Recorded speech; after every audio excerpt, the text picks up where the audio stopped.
Welcome, everyone. Tonight, we're stepping into one of the most astonishing disappearances in human history. Close your eyes for a second and imagine yourself standing at the most valuable crossroads the world has ever known. A place where one loaded caravan could haul wealth that dwarfs the net worth of many modern tech billionaires. Where traders haggled in 20 different tongues before breakfast, and where the scent of saffron, frankincense, and raw silk hung heavier than the desert heat. Now open them again. That same spot is silent. The greatest commercial highways humanity ever built, routes that moved the equivalent of trillions of dollars in today's money, simply evaporated. No cataclysmic battle, no volcanic burial, no asteroid. Just quiet abandonment, swallowed by sand and sea. Before we walk this lost world together, I'd truly appreciate it if you tapped subscribe and dropped a like, but only if you're already hooked on what's coming. And tell me, where are you joining me from tonight? Curled up under a blanket, cruising a dark highway, unwinding with headphones after a long shift? Let me know in the comments. I read every single one, especially from fellow insomniacs and history addicts. All right. Lights low, drink in hand, let's travel back to the moment when the planet was stitched together by trade more tightly than we've ever managed since. We like to think global commerce is a 21st century invention. Same-day drones, container ships the length of skyscrapers, instant video across oceans. The truth will melt your brain. 1,000 years ago, merchants operated a supply web so vast, so efficient, and so resilient that our proud just-in-time logistics look almost primitive by comparison. Let's drop into the year 1220. You're in the Registan of Samarkand, modern Uzbekistan, before the sun has fully cleared the mountains. The air vibrates with shouted Persian, Sogdian, Arabic, Uyghur, even a little halting Latin from Venetian agents. Camel bells clang in chaotic harmony as caravans 200 animals long unload at the city gates. Spices that traveled 6 months from Maluku glitter in pyramid-shaped piles. Bolts of damask silk shimmer like liquid metal. A single deal struck beneath these turquoise domes could bankrupt a European duke or finance a Chinese fleet. The great Moroccan traveler Ibn Battuta, writing a century later, noted that the daily turnover in Samarkand's bazaars could easily outstrip the annual revenue of the Kingdom of France. One market, one day. More liquid wealth than most medieval nations ever saw. Yet if you stand in that same square today, you'll hear tour guides and the occasional call to prayer. Nothing more. The economic heart of the planet simply stopped beating, and almost nobody, outside a few dusty academic journals, seems to notice. So how do you misplace an entire global economy?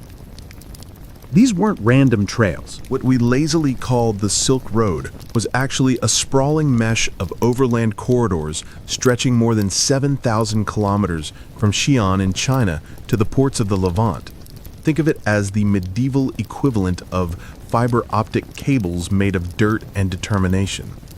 Marco Polo, writing in 1298 after spending 17 years on the network, described it as the veins and arteries of the known world. Cut one major artery and the whole body begins to fail. But the overland routes were only half the story. While camel trains crawled across the Taklamakan, enormous dhows and Chinese junks were mastering the Indian Ocean monsoon system with a precision that still staggers modern meteorologists.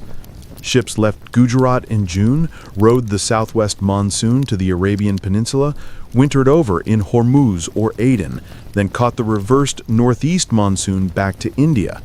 Clockwork scheduling, accurate to within days, all without GPS or even reliable compasses. Preserved customs documents from the Cairo Geniza a medieval Jewish archive discovered in the late 19th century, show that a single merchant vessel departing Baden from Mangalore around 1130 CE routinely carried cargo valued at roughly 2.5 million gold dinars. Adjusted for purchasing power and rarity of goods, that's comfortably north of $80 million in 2025 dollars on a wooden ship held together with coconut fiber rope and prayers. One storm, one pirate raid, one miscalculated monsoon, and an entire fortune vanished beneath the waves. These two systems, the overland Silk Roads and the maritime spice routes, fed each other like twin circulatory loops, moving silk, porcelain, and paper westward, spices, horses, glassware, and precious metals eastward, ideas, technologies, religions, and pandemics in every direction. Together, they formed the first truly global economy. And then, almost without anyone noticing at the time, they died. Tonight, we're going to walk those ghost highways and forgotten sea lanes to discover exactly why the greatest trade networks ever created were abandoned, how quickly the lights went out, and why the memory of that disappearance still matters today. Stay with me, this gets wild. Across the Indian Ocean, a chain of emporia stretched from the Swahili stone towns of Kilwa and Mombasa all the way to the pepper ports of Malabar and the Strait of Malacca. An interlocking commercial web so tight that a coral necklace bought in Zanzibar could end up on a noblewoman's neck in Hangzhou within 18 months. The late economic historian Janet Abulugod, in her landmark study Before European Hegemony, argued convincingly that between roughly 1250 and 1350 CE, this was nothing less than the planet's first genuinely world-spanning economy, centuries before Vasco da Gama ever rounded the Cape. Yet even that maritime web had a rival in sheer audacity, the trans-Saharan camel routes. These silent rivers of sand linked the Mediterranean coast to the gold fields of the West African Sahel. At the southern end sat empires of almost mythical wealth, Mali, Ghana, later Songhai, whose rulers controlled more gold than the rest of the planet combined. The most famous of them all, Mansa Musa, rolled into Cairo in 1324 with a retinue that still defies belief. Contemporary Arab chroniclers like Al-Amari recorded 60,000 people in the royal column, including 12,000 enslaved attendants dressed in Persian silk, and a camel train of at least 80 beasts, each loaded with 300 pounds of pure gold dust. Musa's gifts and purchases were so extravagant that the Cairo gold market crashed. The metal's value dropped by an estimated 10 to 25% across the Middle East and didn't fully recover for 12 years. One man's pilgrimage triggered a decade-long depression in an entire currency zone. That is a level of personal wealth we literally cannot conceptualize today. What flowed south in exchange was almost as precious. Slabs of salt mined in the heart of the Sahara at places like Tahaza, where workers carved translucent blocks from the desert floor under a sun that could kill an unprotected man in hours. In the Sudan, salt traded ounce for ounce with gold. A single caravan crossing 1,500 kilometers of waterless waste represented one of the most extreme logistical achievements in pre-modern history, all navigated by star positions memorized across generations and the smell of the wind. But these routes moved far more than commodities. They were superhighways of the human mind. Mahayana Buddhism rode eastward on the backs of Sogdian merchants until it reached the dunes of Dunhuang. The Indian Arabic numerals the zero included, that power every line of code you're reading right now, arrived in Baghdad along camel saddlebags before jumping to Toledo and eventually the rest of Europe. Gunpowder, the magnetic compass, windmills, paper, printing, all followed the same dusty trails or monsoon currents. The very medium of this video exists because in 751 CE, Abbasid forces captured Chinese papermakers at the Battle of Talas and carried the secret west. And then, in what feels like the blink of an eye in historical terms, barely 2 or 3 generations, these networks imploded. Cities that once handled more taxable wealth than Constantinople turned into wind-scoured ruins. Ports that welcomed 1,000 ships a year received none. The caravan tracks faded until only archaeologists with satellite imagery could trace them again. It wasn't one dramatic apocalypse. No asteroid, no world war. It was death by 1,000 quiet cuts. The fragmentation of the Mongol Empire that had guaranteed safe passage. The arrival of the Black Death that killed perhaps 1/3 of the traders overnight. The rise of gunpowder empires that taxed and restricted movement. And, most crucially, the sudden appearance of brand new ocean highways that made the old desert and monsoon routes look slow and expensive by comparison. Picture our internet undergoing the same fate, only stretched across 50 or 60 years instead of 5.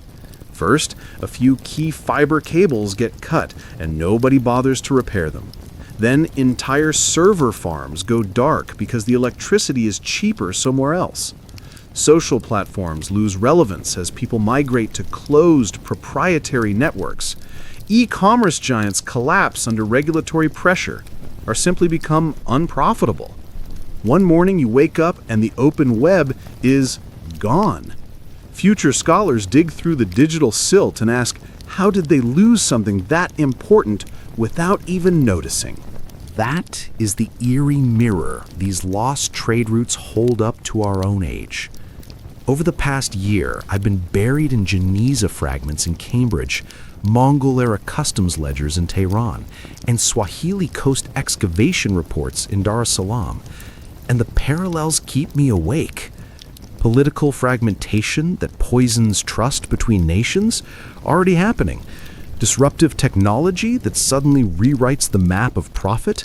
Look at containerization 1.0 in the 15th century, the Portuguese caravel, and containerization 2.0 happening right now with automated ports and new Arctic passages. Currency shocks, supply chain vulnerabilities, climate-driven migration of resources, all of it is playing out again, only faster.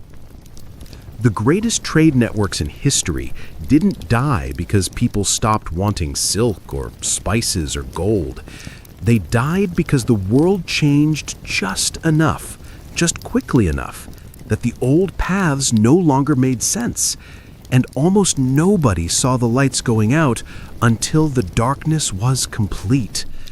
Stay with me, because next we're going to watch that darkness fall, step by step, and maybe spot a few warning signs flashing in our own rearview mirror. And this is where it gets almost unnervingly prophetic. Some of the precise mechanisms that unraveled those networks are echoing so loudly in our own century that it feels less like history and more like a low, urgent warning we keep hitting snooze on. But before we trace the exact steps of the collapse, we have to linger a little longer in their prime, because only when you grasp how mind-bendingly advanced these systems were do you realize how fragile something that sophisticated can actually become. So come with me now into the absolute zenith of the Golden Web, the 3 interlocking mega-networks that wired Eurasia and Africa together more than 8 centuries before the first container ship. People love to say the internet was humanity's first global brain. Respectfully, no. 1,000 years earlier, we already had a planetary nervous system, only its cables were spun from silk. Its data packets were cloves and cardamom, and its servers were desert oases and coral stone ports run by polyglot merchants who could curse fluently in 8 languages before lunch. What we're about to explore wasn't a handful of random caravan tracks. It was a distributed, redundant, almost miraculously resilient network whose complexity still leaves 21st century economic historians staring at spreadsheets in disbelief. No satellites, no telegraph, no limited liability corporations. Yet somehow the system moved tens of billions of dollars, in modern terms, every single year with loss rates that would make today's insurance companies weep. Let me show you the 3 great strands of this golden web, starting with the one everyone thinks they know, but almost nobody actually does. First, the Silk Roads, plural, always plural. The name itself is a 19th century German invention. The people who used it never called it that. To the Han Dynasty diplomats who first mapped the main corridors in the 2nd century BCE, it was simply called the roads to the western regions. The great historian Sima Qian, writing around 100 BCE, already described a lattice of northern, southern, and high mountain branches fanning out from the old capital, Chang'an, today's Xi'an, like the roots of an enormous tree. The longest single itinerary stretched nearly 7,000 kilometers to the eastern Mediterranean. But here's the part school never teaches. Almost no merchant ever walked the whole distance. It was the original relay economy. A bolt of crimson silk might change hands 20 times between Luoyang and Rome, passed from Chinese middlemen to Sogdian brokers in Dunhuang, to Persian dealers in Merv, to Armenian agents in Trebizond, to Venetian factors in Constantinople. Each leg was handled by specialists who knew every bandit hideout, every customs post, and every oasis well depth in their sector. Goods flowed with an efficiency that still baffles researchers. Recent isotopic analyses of glass beads found in Korean royal tombs from the 5th century shows the raw silica came from Syria, the cobalt colorant from Iran, and the gold leaf from the Byzantine Empire, all assembled in a Chinese workshop. That's a supply chain stretching 9,000 kilometers, coordinated without a single email. And the traffic was gloriously two-way. Tang Dynasty customs ledgers, some of the oldest economic records on Earth, show China importing tens of thousands of Central Asian warhorses every year, enough to keep armies of hundreds of thousands in the field. They bought Roman-style blown glass from the Levant, Persian lapis lazuli by the ton, Indian pearls the size of pigeons' eggs, and even live lions and rhinoceroses for the emperor's private zoo. One shipment in 723 CE included 2 blonde-haired, green-eyed dancers from Samarkand. The paperwork is excruciatingly polite about the whole transaction. At the center of everything stood the great hub cities, the distribution servers of the medieval world. Samarkand, Merv, Kashgar, Palmyra, Baghdad under the Abbasids. Each one a polyglot megacity where you could hear Mandarin, Greek, Sanskrit, and Old Church Slavonic shouted over the same cup of coffee. Well, fermented mare's milk, but close enough. Ibn Battuta in the 1330s watched Russian fur traders dicker with Malabar pepper merchants, while a Korean Buddhist monk copied sutras in the corner of the same caravanserai courtyard.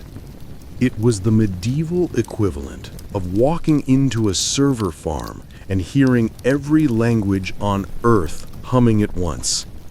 That was only strand 1. Next time, we'll board an Arab dhow in Siraf, ride the monsoon to Quilon, and see how the Indian Ocean turned into a liquid superhighway. And then we'll cross the Sahara at night with a Berber salt caravan, under a sky so clear you can almost touch the Milky Way.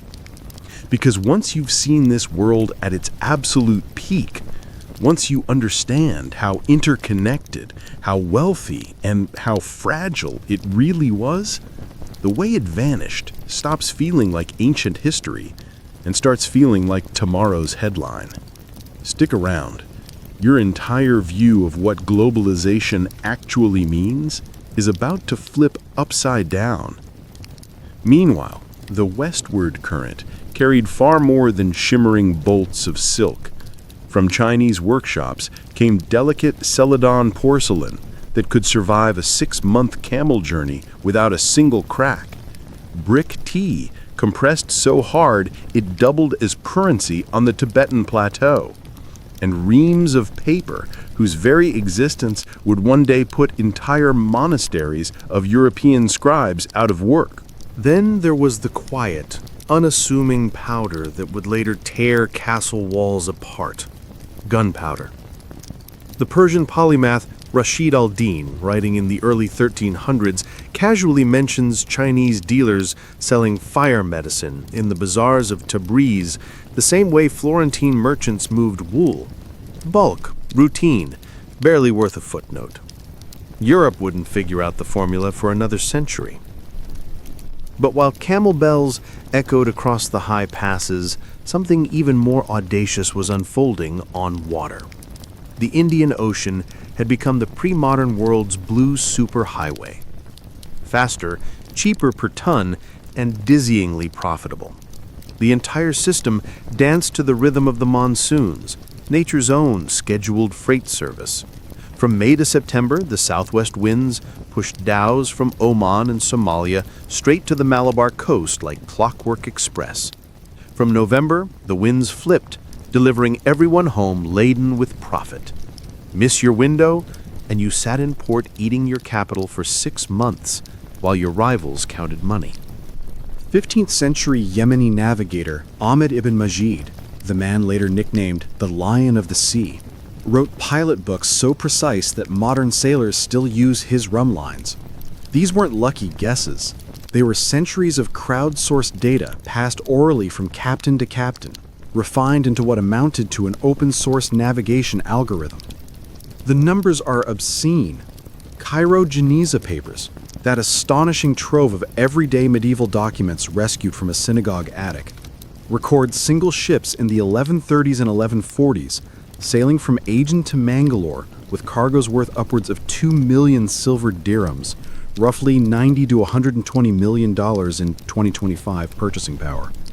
One manifest lists 237 separate investors from Fez to Fustat to Fuzhou, pooling risk on a single voyage, using contracts that read like modern limited partnership agreements. Pepper alone on that ship weighed more than 180 tons. That's the equivalent of every black pepper jar in every supermarket in Canada on one wooden boat held together with coconut rope. And then there's the third strand, the one that still feels like pure madness: the trans-Saharan salt caravans. Imagine standing on the edge of a desert so large it swallows countries and deciding to turn it into a supply chain. That's exactly what generations of Berber and Tuareg traders did. Their obsession? Rock salt, mined in slabs the size of tombstones from places like Tagaza and Taudeni, where enslaved workers carved it out of the ground under a sun hot enough to melt bronze. South of the desert, in the Sahel, people would literally trade that salt for gold, ounce for ounce. 11th century Andalusian geographer al-Bakri quotes merchants who saw gold bars offered as casually as if they were selling vegetables. A single azalea, the great annual caravan, could number 25,000 camels stretching nose to tail for kilometers across the dunes, guided by azalea navigators who navigated by star positions memorized since childhood and by the taste of the sand on the wind. The logistics were insane. 2 full years of planning, wells dug and provisioned hundreds of miles apart, armed escorts hired, departure timed to the exact week when the heat was merely deadly instead of instantly fatal, and they invented paperless banking to make it work. A merchant in Sijil Masa could write a letter of credit that would be honored 6 months later in Timbuktu, because, as Ibn Khaldun observed in the 1370s, the word of a reputable trader in the desert is worth more than any collateral. Here's the part that still gives me chills. All three networks were stitched together. Chinese porcelain, excavated in Great Zimbabwe, arrived via Indian Ocean dhows to Kilwa, then up the coast to Sofala, then overland. Indonesian cloves, dug up in medieval Swiss castles, got there by sailing to the Red Sea, camel to Alexandria, then Genoese galley to Bruges. A single Flemish merchant's 14th century ledger records selling on the same day Malian gold that crossed the Sahara, Indian pepper that crossed the Indian Ocean, and Chinese silk that crossed the steppe. One marketplace, 3 continents, 0 airplanes. This wasn't 3 separate systems. It was one breathing, redundant, gloriously adaptable organism. Block the northern Silk Road? Reroute through the southern Taklamakan, or send it by sea. Pirates in the Gulf of Aden? Swing south around Madagascar, or go overland from the Red Sea. Tax silk in Constantinople? Smuggle it through Crimea. Modern supply chain engineers run simulations and weep with envy at the built-in failover options. But here's the cruel twist that keeps historians up at night. The very interconnectedness that made the system unbreakable also made it mortal. When enough pressure hit enough nodes at the same time, there was no single point of failure. There was catastrophic, system-wide failure. And the pressure was already building in the palaces and kitchens of Western Europe, where ordinary cooks and noblemen alike were developing an addiction so intense it would soon launch 1,000 ships and burn the old world economy to the ground. Because somewhere in every European cupboard sat a handful of tiny black seeds worth more than silver, seeds that were about to rewrite the map forever. Your pepper grinder? 600 years ago, it was black gold, and the hunger for it killed the greatest trade system humanity had ever built. You're not going to believe what happened next. Here's a number that should stop you mid-scroll. In the ledgers of the Medici Bank branch in Bruges, still preserved in Florence's state archives, 1 Florentine pound, about 340 grams of good black pepper in 1410, changed hands for 34 ducats, roughly $420 to $450 in 2025 money. $450 for something currently sitting in a dusty grinder next to your stove, probably bought for 99 cents on sale. Pepper was the entry-level drug. Climb the price ladder and things got absurd. Saffron from Sri Lanka routinely traded gram for gram with silver. Saffron, hand-harvested stigmas of a purple crocus, hit 10 to 15 times its weight in silver. And then there was nutmeg. In 1599, a Dutch skipper named Van Linschoten wrote that a single nutmeg kernel bought in the Banda archipelago for a few copper coins could be sold in Amsterdam for enough cash to purchase an entire fat sheep, complete with wool and attitude. 1 seed equals 1 livestock. Today, you can buy a jar of 50 nutmegs for the price of a latte. Why the insanity? Medieval Europe smelled. Meat came salted, smoked, half-rotting, or not at all. Winter diets were monotonous starch bombs. Strong spices didn't just make food exciting, they masked spoilage, and in an age before refrigeration, sometimes stood between you and violent food poisoning. Physicians even prescribed cloves and cinnamon as medicine. Demand was inelastic. A nobleman would pawn the silver candlesticks before he served bland venison to his guests. The real kicker? Europeans didn't control a single inch of the supply chain. Everything funneled through a chain of Muslim, Jewish, Gujarati, Javanese, and Malay middlemen who had spent centuries perfecting the monsoon routes. Pepper that left the Malabar coast at roughly $1.80 a pound in modern terms hit Alexandria at $18, Venice at $55, and the warehouses of London or Antwerp at $90 to $110. That's a 5,000 to 6,000% markup from farm gate to consumer. No wonder Venetian galleys came back so low in the water, they almost sank under the weight of profit. Then there were the Banda Islands, 10 volcanic specks in eastern Indonesia, total land area smaller than Manhattan, that produced virtually the world's entire supply of nutmeg and mace. Early 17th century Dutch sources estimate their annual output, once it reached Europe, was worth roughly $1.4 billion in today's currency. Per square kilometer, the most valuable real estate in human history. European rulers looked at those numbers and lost their minds. Christopher Columbus didn't set sail to prove the world was round, or primarily to spread Christianity. His own letters, still preserved in the Archivo de Indias in Seville, are brutally clear.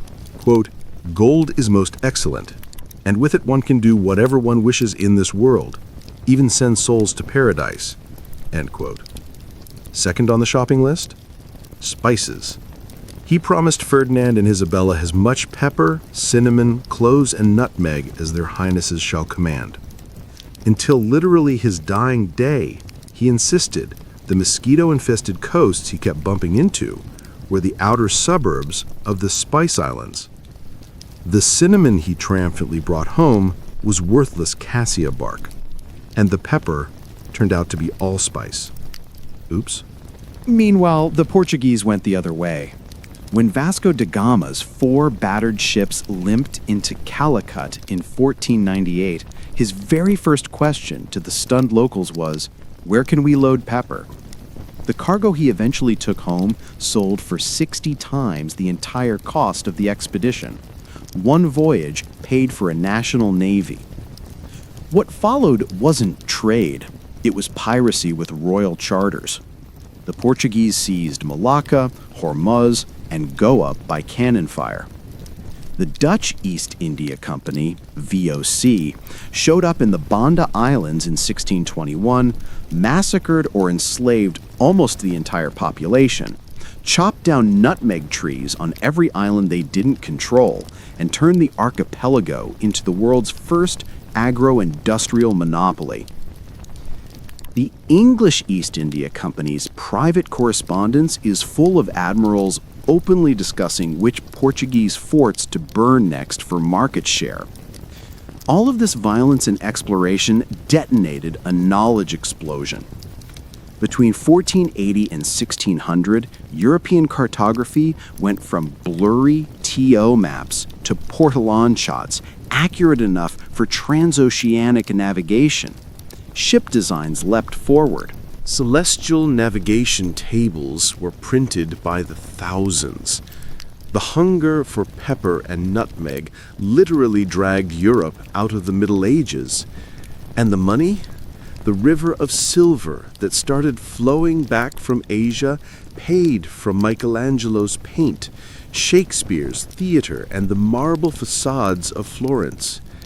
Economic historians now estimate that between 1500 and 1650, something like 35 to 40% of the bullion arriving in Seville from the Americas was immediately re-exported to Asia to buy spices and textiles. The spice trade didn't just fund the Renaissance, it was the Renaissance's venture capital round.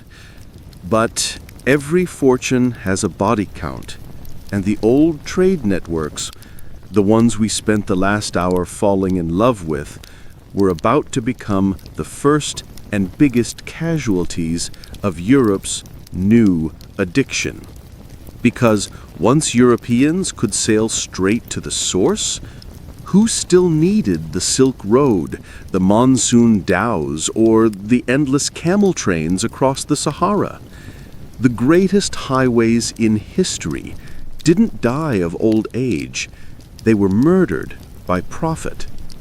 And the murder weapon was a handful of dried berries you probably shake onto your eggs without even thinking. We're just getting started. Next, we watch the lights go out across 3 continents, 1 port, 1 oasis, 1 caravan at a time.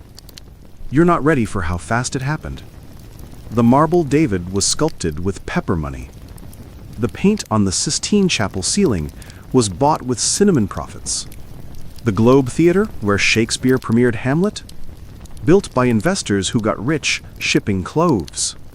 The Fugger family of Augsburg bankrolled half the Holy Roman Empire and still had cash left over to bribe electors.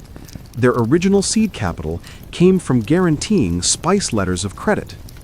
When historians run the numbers today, roughly a third of the liquid wealth that flowed into Europe between 1490 and 1650, the exact fuel that ignited the Renaissance, the Scientific Revolution, and the Baroque cathedrals, came from spices that used to travel the old networks. And then, in one of history's cruelest ironies, the moment Europeans cracked the code to reach Asia directly, those same networks became dead weight. Picture the scene in 1515. A Gujarati merchant in Calicut watches Portuguese caravels unload cannon after cannon, demanding pepper at half the old price or they'll burn the city. A Sogdian caravan master in Samarkand waits months for customers who never show up because Venetian galleys are now bringing Maluku cloves straight to the Rialto. A Berber salt trader in Timbuktu hears rumors that gold is flowing the wrong way, toward the coast instead of north across the desert, because the Portuguese have opened sea routes to the Gold Coast. The ancient arteries that had carried wealth for 15 centuries were being surgically bypassed, and the knife doing the cutting was technology the old networks had themselves delivered centuries earlier. Start with the humble compass. Chinese diviners were floating magnetized needles in bowls of water by 1040 CE. By 1119, Zhu Yu's Pingzhou Table Talks casually describes song junks using wet and dry compasses for open ocean crossings to Korea and Java. Yet Ming policy after 1430 deliberately mothballed the great treasure fleets. The technology existed, the political will to weaponize it did not. Europeans had no such restraint.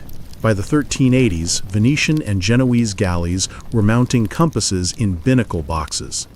The 1375 Catalan Atlas, drawn for the King of Aragon, is the first European map to show compass rumblines radiating across the blank ocean, turning the terrifying green sea of darkness into a grid you could actually sail. Add the astrolabe refined in Muslim Spain, the traverse tables stolen from Arab pilots, and suddenly the Atlantic was no longer a wall, it was a highway.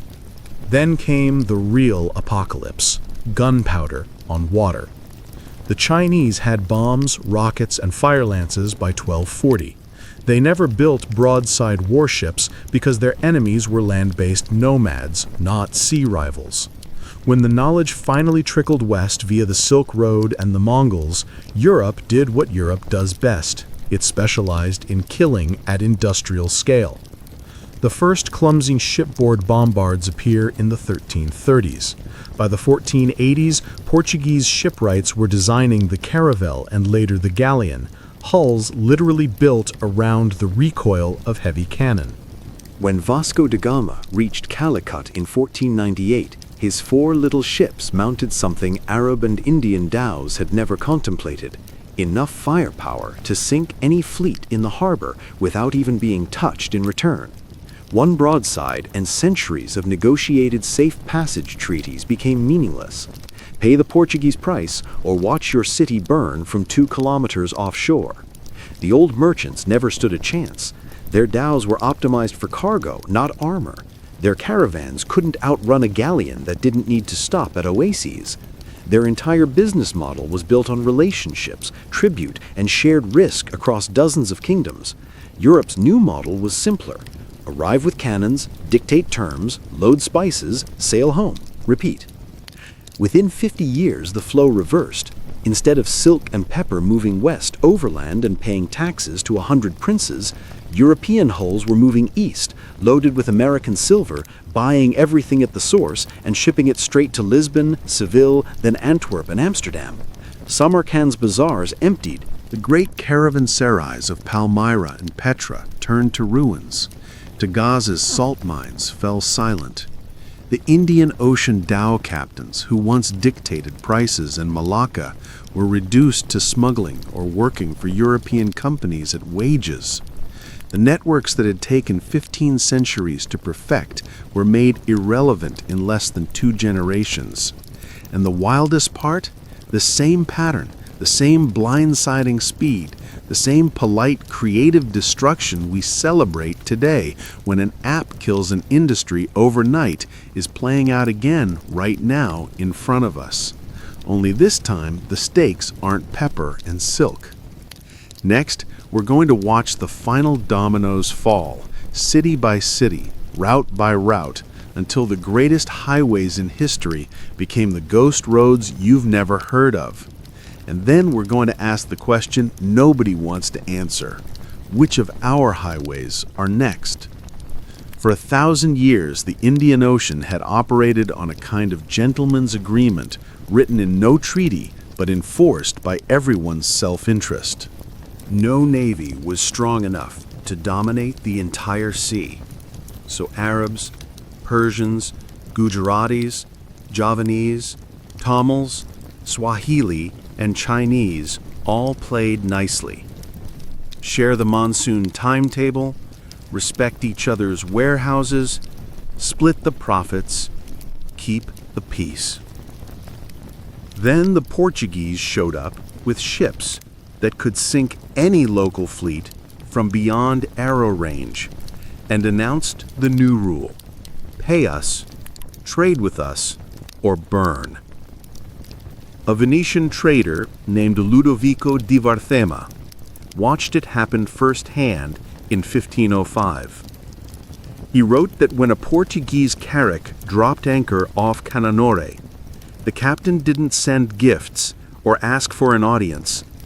He simply fired 2 broadsides into the town until the local ruler signed whatever document was put in front of him. Old-school merchants who had spent lifetimes cultivating royal friendships suddenly discovered that friendship was worthless against 32-pound iron shot. Their ships were masterpieces of efficiency: light, fast, stitched hulls, designed to ride the monsoon like surfers. Against cannon, they were kindling. It wasn't a fair fight. It was a technological eviction notice. And then came the quiet killer nobody saw coming, the printing press. Gutenberg's invention in the 1440s looks innocent enough until you realize what it did to centuries of guarded expertise. Knowledge that had been oral, familial, and extremely expensive, the secret rhyme for reading the monsoon clouds, the exact star path from Hormuz to Malacca, was suddenly typeset, bound, and sold for a few ducats. By 1498, the Venetian publisher Bernardino Rizzo was printing pocket-sized rudders, sailing directions, that any barely literate pilot could follow. The Casa de la Contratación in Seville started issuing updated charts every year like software patches. A 20-year-old Portuguese captain who had never seen the Indian Ocean in his life could outperform a 50-year-old Omani Nakoda who had sailed it since childhood, simply because the European had the latest printed edition. It was open-source disruption at cannonball velocity. Each successful voyage fed the next. New soundings, new current measurements, new shortcuts went straight to the printers. By 1520, the feedback loop was so tight that a ship leaving Lisbon with last year's manual was already obsolete before it cleared the Tagus. Traditional pilots, whose knowledge was their inheritance and their competitive edge, watched their life's work become public domain. The Portuguese planted fortified trading posts like nails in a coffin. Cochin, Goa, Malacca, Hormuz, Diu. Each one a cannon-studded warehouse that said New Management. By 1550, the Casa da India in Lisbon recorded over 50 permanent European footholds from Mozambique to Macau. The Dutch took the concept and turned it into a joint stock apocalypse. When the VOC launched in 1602, it wasn't a trading company. It was a sovereign wealth fund with battleships. At its peak, it fielded more tonnage than the combined navies of England, France, and Spain, paid dividends as high as 40% a year, and answered to no king. Its charter literally gave it the right to wage war, sign treaties, and execute employees. Traditional merchants never had a word for what hit them, because multinational corporation with artillery hadn't been invented yet. Europeans weren't necessarily smarter seafarers. In many cases, they were clumsy amateurs compared to the Gujarati captains who could smell a cyclone 3 days out. What they had was synergy. Chinese compass plus Chinese gunpowder plus Arab lateen sales plus Italian printing plus Portuguese joint stock financing equaled a machine that didn't compete with the old system. It erased it. The Indian Ocean had thrived for 800 years because it was decentralized and cooperative. No single player could bully the others, so everyone profited. Europeans introduced something alien, monopoly enforced by violence. Economic historian K.N. Chaudhary called it the moment armed capitalism replaced negotiated commerce. Once that genie was out of the bottle, the old collaborative world couldn't be put back together.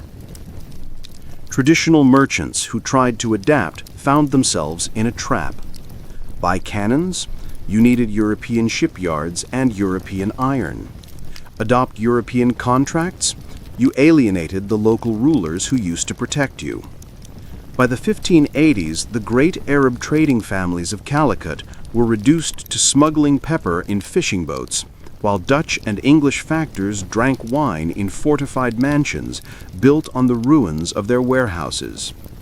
Technology had done its work. The arteries were severed. But the patient didn't die of blood loss. It died of something slower and more intimate. The great land empires that had kept the overland routes safe for centuries began to crack from within. Because while Europe was learning to sail and shoot its way to profit, 3 political titans that had guaranteed the peace on land, the Ottoman Empire, Safavid Persia, and Ming China, were sliding into crises of their own. And when those giants stumbled, the Silk Road didn't just decline, it vanished so completely that within 2 generations, most people forgot it had ever existed. We're about to watch the final act, how 3 seemingly unrelated political earthquakes, thousands of miles apart, finished what cannons and printing presses began. And when the dust settled, the greatest highways in history weren't ruined, they were gone, as if they'd never been there at all. You're going to want to see this. It's the morning of May 29th, 1453.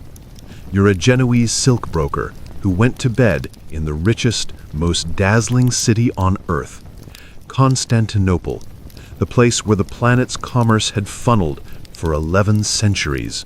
You wake up to screams, church bells clanging in panic, and the realization that a 21-year-old Ottoman Sultan named Mehmed II has just dragged 70 massive cannons across the Balkans and blown a hole in the future.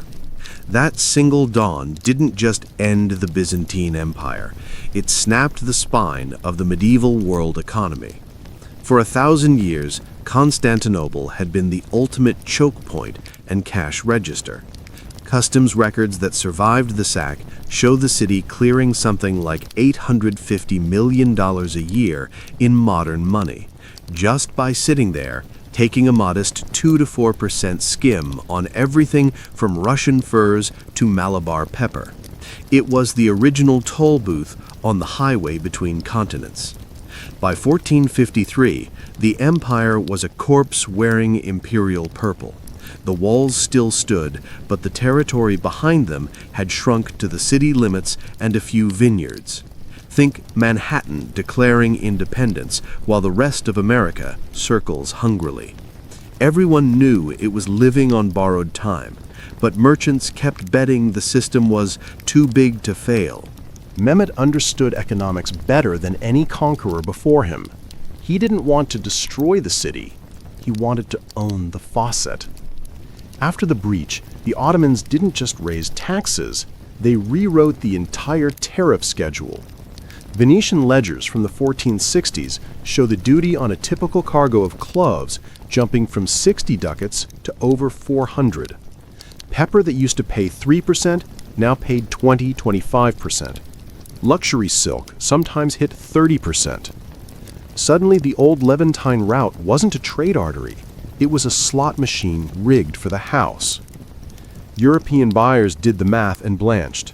Pay 10 times more to an empire that hated you, or roll the dice on a new ocean route that might not even exist. That single tariff hike became one of the most expensive price increases in human history because it gave kings and investors the exact excuse they needed to fund lunatics like Columbus and da Gama. But the Ottomans kept tightening the vice. Between 1453 and 1520, they swallowed every remaining choke point. Trebizond, 1461, the Crimean ports, 1475, Otranto in Italy, 1480, briefly but terrifyingly, Mamluk Egypt and Alexandria, 1517, Belgrade, 1521, Rhodes, 1522, Baghdad, 1534. Each conquest was a new toll plaza on the old highways. By the 1480s, Venetian diplomats were writing home in despair that the Sultan would grant French merchants 5% duties, while Genoese paid 25% for the exact same cargo, purely because France had signed a military alliance.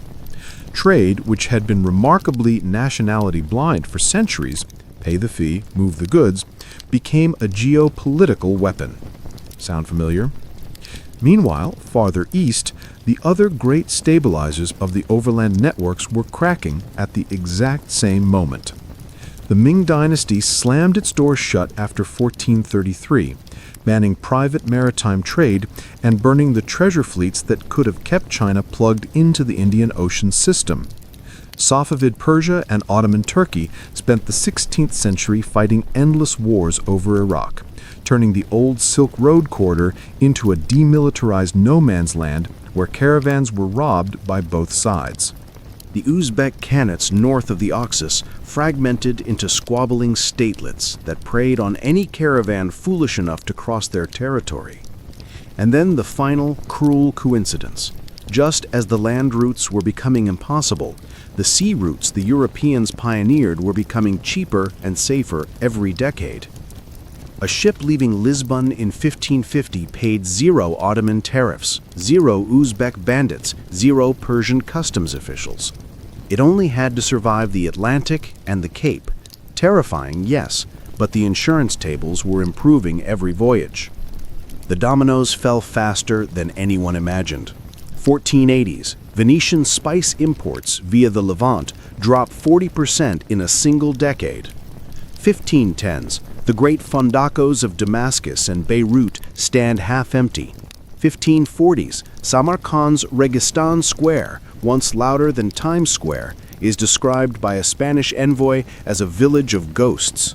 1590s, the trans-Saharan gold caravans shrink to a trickle because Portuguese ships are buying the metal directly on the Guinea coast for half the price. The networks didn't collapse because people stopped wanting silk or gold. They collapsed because the political operating system that had kept them safe and profitable for a millennium was replaced almost overnight by one that made them irrelevant. One generation grew up thinking the world's commerce flowed through Constantinople, Cairo, and Hormuz the way blood flows through veins. Their grandchildren grew up in a world where those cities were backwaters and the real money sailed around the Cape in Dutch and English bottoms. The greatest highways ever built weren't destroyed by war or earthquake. They were quietly, ruthlessly uninstalled by tariffs, cannons, and a 21-year-old with a vision. And when the last camel driver in Palmyra finally packed up and went home, almost nobody outside a few dusty ledger books even noticed that an entire global economy had vanished. Next, we're going to watch the final lights go out, one legendary city at a time, until the map you thought you knew looks nothing like the one your grandparents used. And then we're going to ask the question that's been keeping me awake for months. Which of our own unbreakable highways are already scheduled for the same quiet deletion? The Crusades are remembered as holy wars, but money was always the louder motivator. Italian banking houses loaned millions to cash-strapped knights who paid them back by granting exclusive trading rights in whatever ports they captured. The Fourth Crusade in 1204 was the ultimate hostile takeover. Instead of marching on Jerusalem, the Venetian-backed army turned east, stormed Constantinople, and looted so much gold, silk, and relics that the Doge had to charter an entire extra fleet just to haul the plunder home. The city that had been the stable, neutral broker between continents spent the next 2 centuries limping, its treasury gutted, its walls cracked, its trustworthiness shattered. By the time Mehmet's cannon showed up in 1453, the patient was already on life support. Out in the Levant, the Crusader states became little more than toll booths with crosses on top. The Kingdom of Jerusalem, the County of Tripoli, the Principality of Antioch, each one taxed caravans, raided rivals, and offered zero of the predictable security that long-distance trade needs. Historian Joshua Prowler called them parasitic statelets. Merchants started treating the Levant the way we treat a dark alley today. You only go through if you absolutely have to, and you pay whatever the local gang demands. Layer on top of that the collapse of the big stabilizing empires. The Timurid umbrella that had kept the Silk Road bandit-free after 1405 shattered into warring khanates by the 1490s. Ming China outlawed private sea trade and let its navy rot after 1433. Safavid Persia and the Ottomans spent the 1500s fighting a cold and sometimes hot war across every major caravan corridor from Tabriz to Aleppo. Every border became a shakedown. Every oasis had a new warlord with his hand out. What used to cost a predictable 5 to 8% in duties and protection money ballooned to 30, 40, sometimes 100% once you bribed every petty prince between Herat and Hormuz. By the 1520s, the overland statistics are brutal. Venetian imports of spices via the traditional routes fall 90% in 50 years. Samarkand's population drops from 500,000 to under 50,000. The great caravanserais of Palmyra and Ray are literally ruthless when the first European travelers sketched them in the late 1500s. But the final, merciless blow didn't come from sultans or crusaders. It came from rats. October 1347. 12 Genoese galleys limp into Messina, Sicily, after a trading run to Kaffa on the Black Sea. Most of the crew are already dead. The few still breathing are covered in black boils the size of eggs. The harbor master orders them away, but it's too late. Rats carrying Yersinia pestis have already scampered down the mooring ropes. From Messina, the plague rides the exact same highways we've been walking all night. It follows the galley routes to Marseille, Venice, Genoa. It hitches rides on Genoese grain ships to Constantinople. It jumps to the caravans leaving the Crimea and rolls along the Silk Road to Samarkand, Merv, Baghdad. It even crosses the Sahara on camelback. North African chroniclers record a great mortality in 1348-49 that empties entire oases. Historian David Herlihai's numbers are still the standard. Europe loses 30 to 50% of its population in 4 years. Italy, southern France, and parts of Spain hit 60%. In Florence, Boccaccio wrote that you could hear the dead carts all night and still not keep up. In Cairo, the historian Al-Makrizi calculated that the city lost 900 people a day at the peak. Timbuktu's manuscript libraries record entire scholarly lineages wiped out in a single season. Trade needs people: dock workers, camel drivers, brokers, accountants, sailors, scribes. When a third of them are dead, the system doesn't slow down, it seizes up like an engine with no oil. Ports stood empty because there was no one to unload ships. Caravans never left the starting gate because half the camels had no drivers.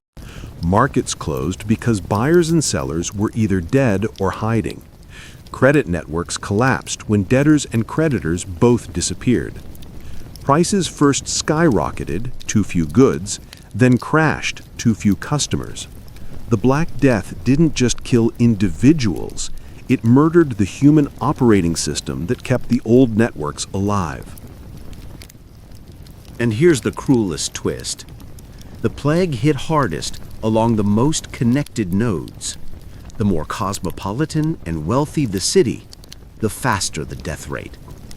Venice, Genoa, Alexandria, Baghdad, Hangzhou, Tabriz, the glittering hubs that had made the medieval world economy possible, became its mass graves.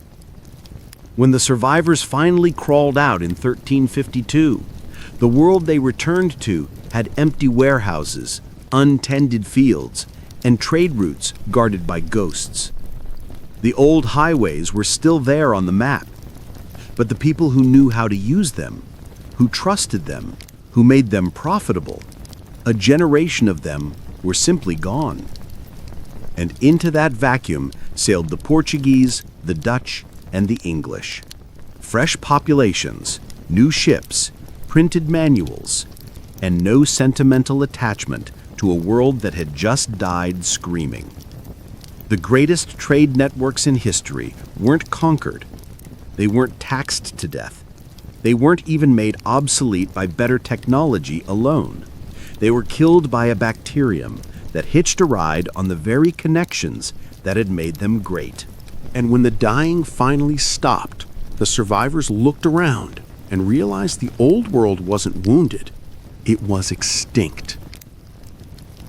Next, we're going to walk those silent roads one last time, watch the final caravans disappear over the horizon, and ask the question that now feels less like history and more like prophecy. When the next invisible killer rides our own hyper-connected highways, how long will our unbreakable global system last before it looks exactly like Samarkand in 1550? Stay with me, the lights are almost out. To give you a sense of the scale, a comparable disaster hitting the United States in 2025 would slash our population from 350 million down to around 235 million. Whole cities emptied, families shattered, economies frozen. But the real horror from a commercial standpoint was how selective the devastation felt. Municipal death rolls from archives across Europe reveal that the plague targeted dense urban zones with ruthless efficiency, where close quarters and constant human traffic turned markets into killing fields. Florence hemorrhaged up to 60% of its residents. Siena fared even worse, with estimates from chroniclers like Mangiolo di Tura putting losses at over 70% in some quarters.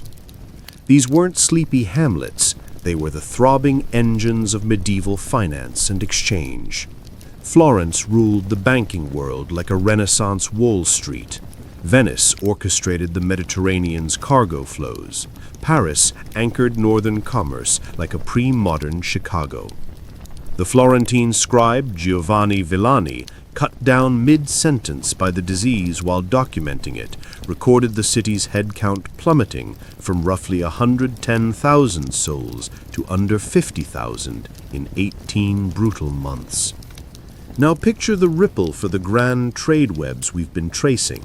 The western gateways where Indonesian cloves, Malian gold dust, and Persian damasks flooded into Europe suddenly had half their buyers vanish in a haze of fever and funerals. Venetian trader Francesco Balducci Pegolotti's 1340 handbook, La Pratica della Mercatura, the ultimate insider's guide to routes, tariffs, and deals from Bruges to Beijing, painted a picture of bustling exchanges and ironclad partnerships. By 1352, surviving Venetian ledgers show entire family firms erased, their warehouses sealed because the plague had claimed every partner, clerk, and porter. The wreckage extended deep into the bones of business. Historian Raymond de Roover's deep dive into the Medici Bank's surviving account books shows European branches bleeding the equivalent of $2.5 to $3 billion in 2025 dollars between 1348 and 1351, not from risky loans gone sour, but because offices in places like Bruges and London had to shutter when the staff simply ceased to exist. The Hanseatic League, that powerhouse alliance steering Baltic and North Sea shipping since the 1200s, watched its roster shrink from nearly 200 active ports to barely 70 by 1400, with League minutes from Lübeck noting that dozens of once thriving hubs like Wisby and Riga became ghost towns, their docks rotting and their guilds dissolved. Echoes of this ring chillingly close to what we endured in 2020-2021. The plague didn't stop at direct victims. It unleashed a domino chain of breakdowns that crippled even lightly touched regions. Farmlands that fed the cities lost their outlets overnight. Artisans crafting Venetian glass or Flemish tapestries stared at empty order books as their elite clientele thinned out. Michael Poston's studies of English manorial rolls estimate that 40 to 50% of villages across the countryside were deserted between 1350 and 1400, their plows idle and fields reverting to wilderness. Why bother harvesting surplus barley when the urban buyers were buried? Economists today would diagnose a classic deflationary vortex. Crashing demand gutted prices, which tanked output, which spiked joblessness, closing the loop tighter. 14th century observer Antonio Serra, in his later reflections on economic woes, lamented how once hot imports like saffron and silk piled up unsold, their markets evaporated along with the nobles who craved them. And don't think this was a strictly European nightmare. Michael Dahl's exhaustive work on Arabic chronicles shows parallel outbreaks ravaging the Levant, Maghreb, and even Central Asia in the same grim window. The Islamic realms, the vital relays shuttling goods from Hangzhou to Venice, may have bled even more profusely, with some areas losing 40 to 60%. Syrian annalist Ibn al-Wardi, felled by the pestilence in 1349 while chronicling it, described Aleppo, a linchpin crossroads for steppe caravans, shedding 2/3 of its people, its souks silenced, and its storehouses abandoned. Cairo, the grand clearinghouse for Red Sea cargoes bound for Europe, tumbled from a peak of 500,000 to 600,000 inhabitants to perhaps 200,000, per al-Makrizi's early 1400s accounts. The city's legendary Al-Kahira bazaars, once a babel of tongues from Genoa to Guangzhou, echoed empty for generations.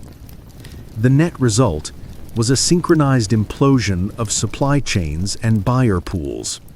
Spice growers in the Moluccas cut back harvests when orders dried up. European importers hoarded what little arrived, only to find no one alive or solvent to purchase it. Elihu Ashtor's scrutiny of Levantine customs logs charts a 60 to 70% nosedive in Asia to Europe freight volumes from 1347 to 1400. Not a dip, but the wholesale dismantling of a planetary marketplace. What haunts me most, though, is how the catastrophe exposed the hidden fragility of that interconnected golden web.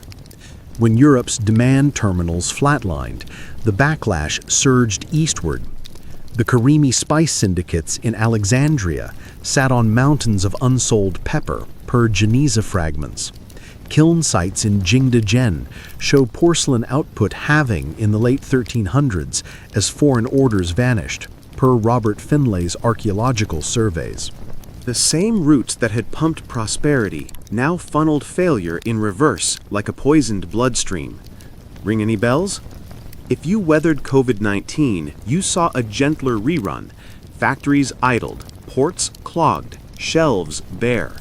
The World Trade Organization clocked a 5.3% plunge in global merchandise volumes for 2020, the steepest one-year drop since 1945, followed by a choppy rebound. 9.8% surge in 2021, 2.7% in 2022, a 1.2% dip in 2023 amid lingering supply snarls, then estimates of 2.6% growth in 2024 before a projected 2.4% in 2025 per their latest October outlook. But with fresh tariffs and AI-driven shifts looming, even that recovery feels precarious, proving these ancient lessons still bite. And that 0.7% global death toll from COVID looks almost merciful next to the Black Death's 30 to 60% regional carnage. Yet the medieval networks had zero Slack, zero backup servers, zero Zoom pivot. When a Florentine banking house lost its partners and clerks in a single summer, centuries of private ledgers, secret exchange rates, and personal trust relationships died with them. There was no cloud backup, no LinkedIn to rehire, no government bailout. The knowledge was literally embalmed and buried in mass graves. Europe needed almost 2 centuries to claw its population back, and by the time the church bells were ringing for full pews again, the world they rejoined looked nothing like the one their great-grandparents had known. The recovery wasn't a restoration, it was a hostile takeover of geography itself. Enter the ultimate post-apocalyptic startup bros, a generation raised on plague pits and empty horizons, convinced that if the old world was dead anyway, they might as well burn the maps and write new ones. First mover, a stubborn, pious, half-mad Portuguese noble named Vasco da Gama.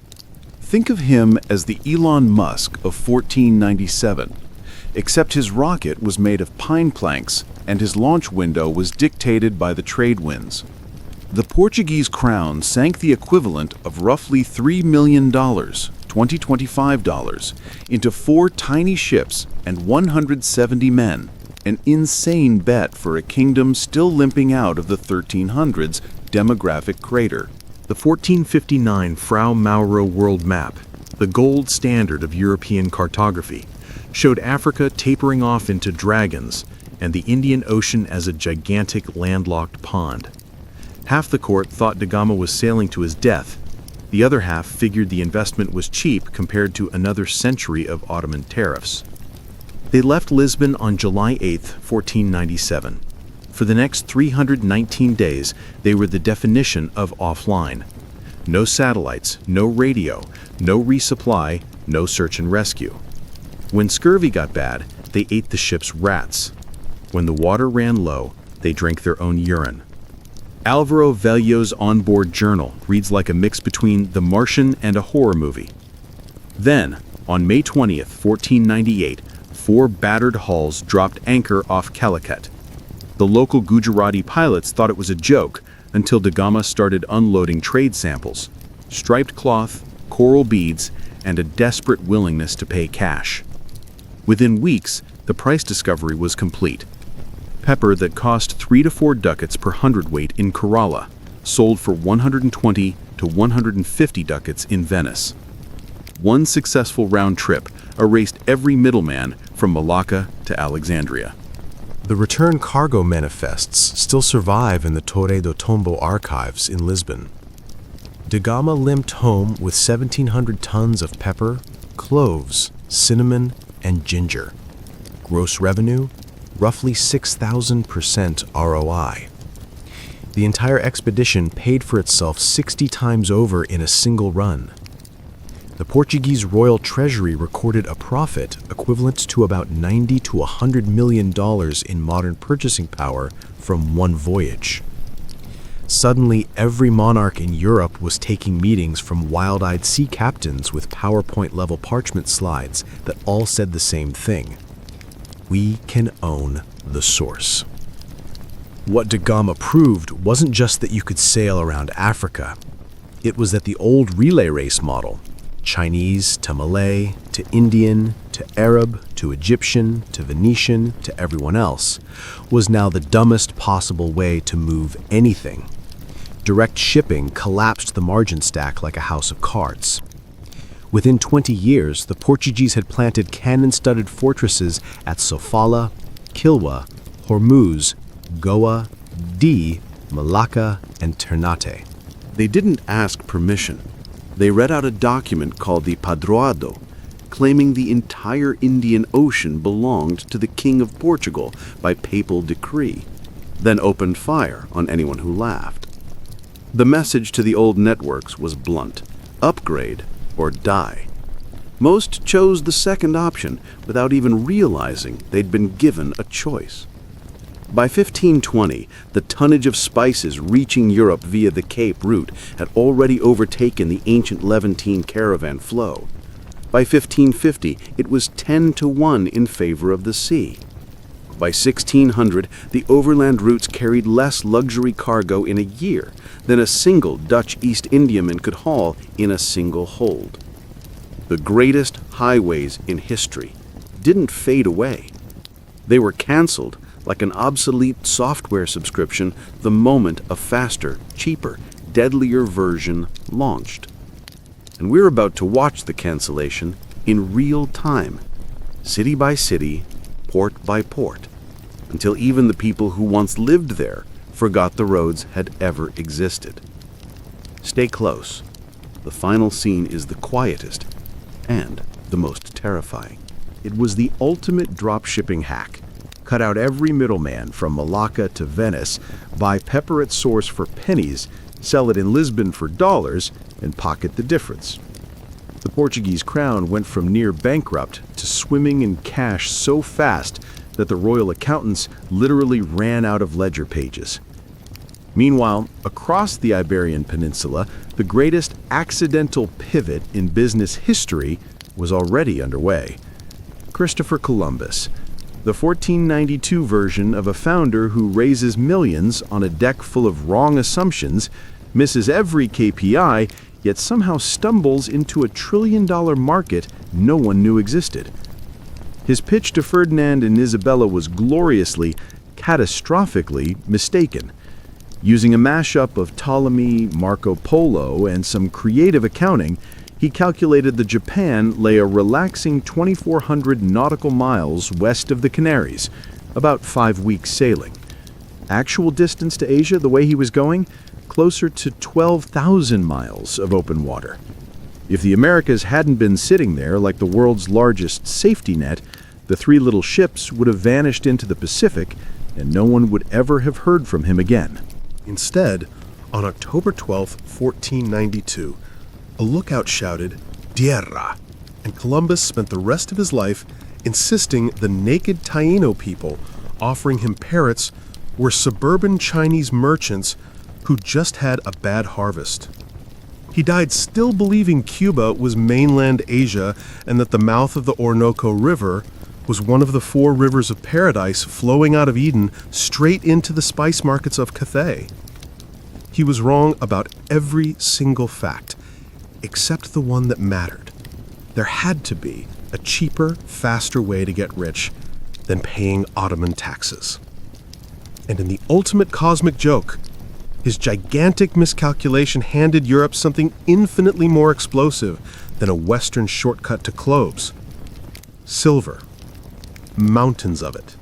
Between 1500 and 1650, the Spanish ripped roughly 150,000 tons of the stuff out of Potosí in Bolivia and Zacatecas in Mexico. Modern value well north of $2 trillion.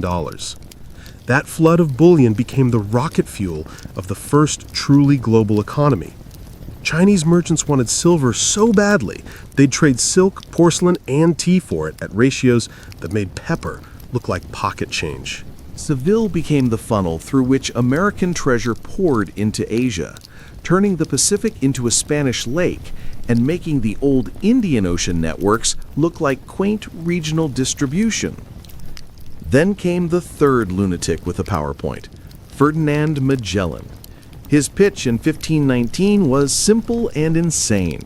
Columbus went west and hit a giant roadblock called two continents. Fine, we'll just keep going west, slip under South America somewhere, and pop out in the Spice Islands from the other side. Investors laughed. The Portuguese king told him to get lost. The Spanish crown, drunk on early American silver, said, sure, here's 5 ships and a death wish. 3 years later, 1 ship and 18 skeletal survivors limped back into Seville, having circumnavigated the planet for the first time in history. Magellan himself didn't make it, chopped up in a skirmish in the Philippines, but the proof of concept was absolute.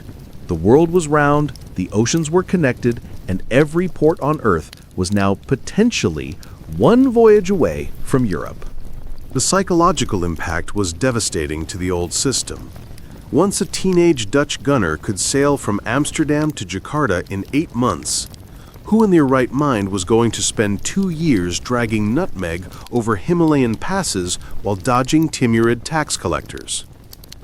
The ancient highways didn't just lose market share, they lost relevance overnight. Within a single lifetime, a pound of cloves that cost a Venetian merchant 120 ducats in 1490 cost a Dutch factor 8 ducats in 1620. The city of Hormuz, once the mandatory choke point for all Persian Gulf trade, went from 40,000 inhabitants to a Portuguese garrison town of 300. The trans-Saharan gold route that had sustained Mali and Songhai for centuries collapsed so completely that by 1600, the Moroccan army had to cross the desert just to remind people Timbuktu still existed. The greatest, richest, most sophisticated trade networks humanity had ever engineered were switched off like a light bulb the moment cheaper, faster, deadlier alternatives went live. And almost nobody wrote an obituary, because the people who would have cared were either dead of plague, bankrupt from Ottoman taxes, or too busy counting their new silver to look back. We're almost at the end now. One last walk along the silent roads, one final glimpse of the cities that once moved the world, and then the moment when even the memory of them slipped beneath the sand. Stay with me. The quiet is the loudest part. The first-hand narrative, penned by Antonio Pigafetta, the Italian scholar who documented every harrowing detail of the journey aboard Magellan's fleet, paints a vivid picture of the 1519 Spanish Armada as the boldest seafaring gamble ever launched. This was no mere trading run. It was a bid to circle the entire globe, a feat dismissed by scholars and sailors alike as defying the laws of nature and navigation. With 5 vessels and roughly 237 crew members, adjusted from initial tallies due to desertions, Magellan faced obstacles that still stagger the imagination. Charting virgin seas off Patagonia, enduring the vast, unyielding Pacific without reliable charts or longitude measurements, and pinpointing the distant Moluccas, all powered by sails, stars, and rudimentary astrolabes from the early 1500s. Pigafetta's diary recounts the nightmare of the passage now bearing Magellan's name. A labyrinth of frigid channels, howling gales, and mutinous whispers that dragged on for 38 grueling days, with one ship lost to desertion. The Pacific leg stretched into a 4-month ordeal of deprivation, where rations dwindled to boiled oxhide straps, biscuit crumbs infested with weevils, and even the ship's rats sold for half a ducat each. Scurvy claimed dozens, their gums swelling until they could no longer chew, while starvation and exposure whittled the expedition down. Magellan met his end in 1521 during a needless clash with warriors on Mactan Island in the Philippines, felled by a poisoned arrow amid a botched attempt to impress a local ally. Yet the mission's legacy transcended survival. When the lone remaining vessel, the Victoria, staggered back to Seville in September 1522 with just 18 emaciated souls aboard, it had shattered illusions. The Earth was far vaster than Ptolemy's ancient estimates, nearly 25% larger by modern reckoning, and mortals could indeed loop its circumference. Cargo logs scrutinized by Crown auditors revealed 533 quintals, about 26 tons of cloves, cinnamon, and mace, commodities so prized that their sale not only recouped the expedition's 45,000 ducats cost, but yielded a 45% net profit, equivalent to roughly $10 to $15 million in 2025 dollars after inflation adjustments from historical economic data. More profoundly, this odyssey demonstrated that Asia's riches were accessible from dual flanks, eastward via Da Gama's African Cape or westward through the Pacific's expanse. The millennia-old land corridors linking Eurasia and Africa were demoted from essential lifelines to mere alternatives, their once unrivaled efficiency exposed as a relic. What captivates me most about Da Gama, Columbus, and Magellan is their resemblance to trailblazing investors in uncharted ventures, staking fortunes on prototypes and paradigms that contemporaries mocked as folly. Their triumphs stemmed less from flawless strategy than from meticulous groundwork, unyielding grit, and sheer serendipity. Da Gama's armada leveraged cutting-edge caravel designs with lateen sails for windward agility, plus refined portolan charts, but his safe passage hinged on monsoon timings that spared him the cyclones that doomed prior attempts. Columbus's arithmetic blunders on distances and land masses serendipitously steered him into the Caribbean's bounty rather than an empty ocean grave. Magellan's survivors owed their homecoming to iron resolve during mutinies and famines, plus timely alliances with indigenous navigators who shared knowledge of Pacific currents and atolls. These voyages didn't merely chart shortcuts to familiar bazaars, they birthed wholesale paradigms that rendered the antique systems irrelevant. Economic historian K.N. Chowdhury's breakdowns of shipping manifests show that by 1600, fully 85 to 90% of Eurasian commodities entering Europe arrived aboard Iberian hulls, sidelining the venerable camel trails and dhow fleets we delved into before. The pace of this overhaul defies belief. In 1450, nearly every bolt of silk or sack of nutmeg crossed continents via paths etched since antiquity. A mere century on, by 1550, the bulk surged along oceanic arteries unknown in Columbus's youth. This upheaval mirrored a tech boom at sea, akin to the Bay Area's frenzy, but centered on hulls and horizons. The era birthed hybrid galleons, blending Mediterranean and Atlantic rigs for blue water endurance, quadrant instruments for precise celestial fixes, and joint stock charters that pooled risks across merchants and monarchs. Maritime insurers in Genoa and Antwerp pioneered policies covering hulls, cargoes, and even crew lives, while Flemish mapmakers like Mercator introduced projections that flattened the globe for dead reckoning. Within decades, European flotillas weren't just docking in Asia. They were dictating terms, outmuscling local fleets with broadside firepower. So how did these upstarts eclipse the entrenched Arab, Gujarati, and Ming syndicates, who boasted intimate terrain mastery, generational supplier bonds, and refined credit webs? The secret lay in a paradigm we'd glimpsed but not dissected. The intruders imported not roots alone, but a predatory mercantilism fused with gunboat diplomacy. Where the old webs thrived on reciprocity and shared gains, Europeans unleashed monopolistic grabs enforced at cannon point, heralding an epic of commercial conquest that would obliterate the venerable conduits binding civilizations. But sometimes, the deadliest blow to an economy isn't scarcity, it's surplus. Prepare for a twist that redefines fiscal meltdowns. How a duo of Iberian adventurers unwittingly unleashed the planet's inaugural worldwide price spiral, upending equilibria that had held firm for ages. Envision a scenario where trillions in fresh capital floods the system, not drip by drip, but in a deluge, warping values, eroding savings, and unraveling trades.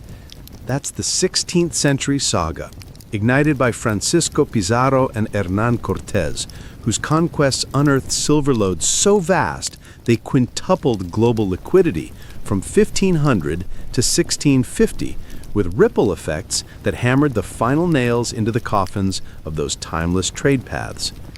Pizarro's men first sought Potosí in 1545 and thought they'd found the literal mountain of silver from medieval legends. They weren't wrong. The Cerro Rico, Rich Hill, turned out to be one giant ore body, a red-tinted cone rising 4,800 meters above the Bolivian Altiplano that would eventually disgorge roughly 45,000 to 60,000 tons of pure silver between 1545 and 1800. Adjusted for purchasing power and rarity, that single peak pumped something like $1.5 to $2 trillion, 2025 dollars, into the world economy. Pedro Cieza de Leon, who visited in 1549, wrote that the Spaniards were extracting silver as if they were taking bricks from a kiln. Indigenous and African forced laborers died by the tens of thousands in the freezing shafts, but the metal kept flowing. Across the continent, Cortez's conquest of Mexico had already uncovered the Zacatecas and Guanajuato veins in the 1540s and 1550s. Combined with Potosí, the two regions produced an almost incomprehensible 150,000 to 180,000 tons of silver over the next century and a half, roughly 80 to 85% of global production during that period. Spain didn't hoard it, they weaponized it. The Casa de Contratacion's shipping ledgers in Seville are mind-numbing. Every year, the treasure fleets brought in hundreds of tons of silver and gold. From 1500 to 1650, the official total was around 50,000 tons of silver arriving in Europe, 5 to 6 times the entire European stock that existed when Columbus sailed. The real number, once you add smuggling and the Manila galleon route, is closer to 75,000 tons. Then the flood crossed the planet. The Spanish needed silk, porcelain, spices, tea, lacquerware, everything China made better and cheaper than anyone else. Starting in 1571, with the founding of Manila, a single annual galleon began sailing from Acapulco to the Philippines, loaded with Peruvian and Mexican silver. Chinese merchants flocked there like it was Black Friday. Between 1571 and 1821, historians Dennis Flynn and Arturo Giraldez estimate that 50,000 to 75,000 tons of American silver, roughly half to two-thirds of everything mined, ended up in China. That's more silver than the Ming Empire had seen in its entire previous history combined. The result was the world's first truly global inflation shock, now called the price revolution. Spain, prices quadrupled, 400% between 1500 and 1600, Earl Hamilton's classic wage and price indices. England tripled, 300%. Ottoman Empire doubled to tripled.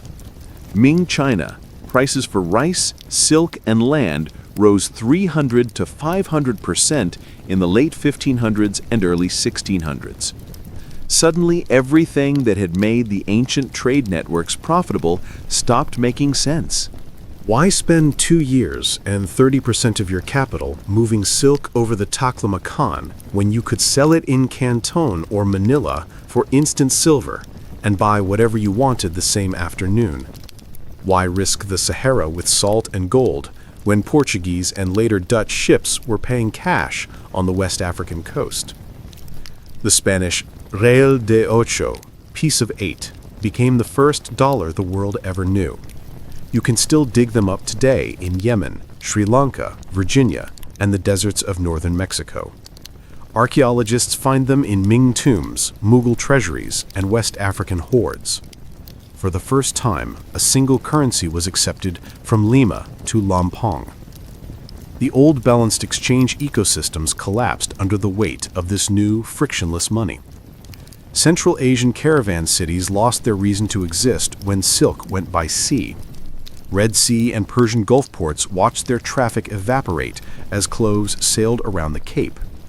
The trans-Saharan routes withered when European ships started buying gold directly on the Guinea coast for a fraction of the old price. And then the bubble popped. By the 1620s to 1640s, the easy high-grade ore at Potosi was thinning. Mercury supplies for amalgamation were running short, and Spain's wars were burning cash faster than the galleons could bring it home. Silver shipments to Manila began to fall. In China, where taxes were payable in silver, but daily life still ran on copper cash, the sudden scarcity triggered a brutal deflationary crash. Farmers couldn't pay taxes, revolts exploded, and the Ming dynasty collapsed in 1644 amid famine and rebellion, fueled directly by the end of the silver lifeline. A resource boom that had looked infinite turned out to be a 120-year spike. When the spike ended, entire economies built on it shattered. The ancient highways didn't just lose traffic, they lost their reason for being. And by the time anyone thought to look back, the caravan tracks were already half buried under drifting sand. The great bazaars were roofless ruins, and the people who once made the world spin on those routes were gone, as if the planet had simply deleted an operating system no one was using anymore. We're almost done. One last quiet walk along the bones of the greatest economy humanity ever built. And then the moment it finally disappears for good. You're not ready for how complete the silence is. By 1700, the transformation was complete. Janet Abuluhod's data is merciless. Between 1550 and 1650, the tonnage moving along the classic overland arteries between China and the Mediterranean fell by 80 to 90%. Samarkand, Bukhara, Herat, Tabriz, the glittering relay stations that once handled more wealth in a week than most European kingdoms saw in a year, were quietly sliding into irrelevance. The Dutch VOC and English EIC didn't need them. They had Spanish-American silver, deep draft Indiamen, and fortified factories on every coast from Mocha to Nagasaki. Why pay 20 princes, bribe a dozen customs officials, and lose half your caravan to bandits and frostbite when you could sail from Amsterdam to Batavia in 8 months, buy everything at source, and sell it in Europe for 10 times the price? The numbers tell the story faster than any lament.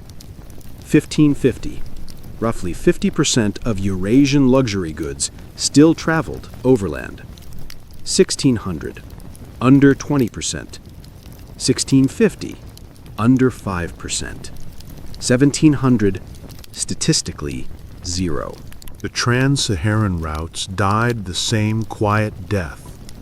Once the Portuguese and later the English and French were buying gold on the Guinea coast with silver, muskets, and Manchester cotton, the great camel azalais that used to stretch 2 miles across the dunes carried only salt, slaves, and nostalgia. Timbuktu's population, which had hovered around 100,000 in the 1500s, shrank to perhaps 10,000 by the late 1700s. The magnificent mud brick mansions of the Quranic scholars cracked and slumped back into the desert that had birthed them. But nowhere is the silence louder than on the Silk Road itself. Stand with me in Samarkand, year 1405. Spanish ambassador Ruy González de Clavijo walks slack-jawed through the Registan and writes home that the city is greater, more beautiful, and richer than any in Christendom. 6 grand madrasas glitter with turquoise tile. Caravanserais the size of cathedrals ring the plazas, and the Friday Bazaar hosts 30,000 to 50,000 merchants on a busy day. Persian, Chinese, Indian, Russian, Armenian, Jewish, and Arab voices blend into a roar you can hear a mile away. Clavijo counts 21 separate markets just for silk, another dozen for spices, and still more for horses, slaves, porcelain, and lapis. The city's population pushes 500,000, bigger than any European capital would be until the 1800s. Fast forward 2 centuries. In 1647, the French jewel merchant Jean-Baptiste Tavernier rides in expecting the legendary metropolis of Tamerlane. What he finds is heartbreaking. Weeds growing in the Registan, half the madrasas roofless, the great bazaars reduced to a few dozen stalls selling melons and second-hand carpets. Population? Maybe 40,000 souls rattling around in a city built for 10 times that number. The caravan traffic has vanished. The last big train he hears about carried only 300 camels instead of the thousands that once thundered through the iron gates every spring. By the 1720s, English traveler John Bell reports that the road from Balkh to Bukhara is so empty you can ride for days without meeting another human being. The once mighty caravanserais are inhabited by owls and jackals. In 1868, the Russian general Abramov marches an army along the old Zarafshan Valley route and notes in his diary that the only traces of the Silk Road are ancient walls and the bones of camels half buried in sand. No battle, no decree, no dramatic closure. Just the slow, merciless click of a better spreadsheet somewhere else. One by one, the lights went out. Merv, once queen of the world, becomes a Turkmen village of 3,000. Ray, near modern Tehran, is abandoned so completely that archaeologists argue for decades about where it even was. Palmyra's colonnades stand empty until Roman ruins become more famous than the living city ever was. The great fondacos of Baghdad and Cairo fill with dust instead of silk.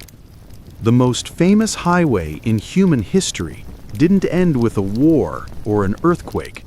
It ended the way Blockbuster ended, quietly, while everyone was busy shopping somewhere cheaper, faster, and shinier. And when the last camel driver finally turned south to farm or north to herd sheep, nobody wrote it down, because by then there was no one left who remembered a time when the world spun on camel bells and desert wind. The Silk Road, the Indian Ocean Dhow fleets, the Trans-Saharan gold roads, they survived Alexander, Genghis Khan, Tamerlane, and the Black Death.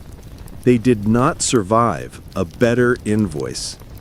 That, my friends, is how the greatest highways humanity ever built simply stopped.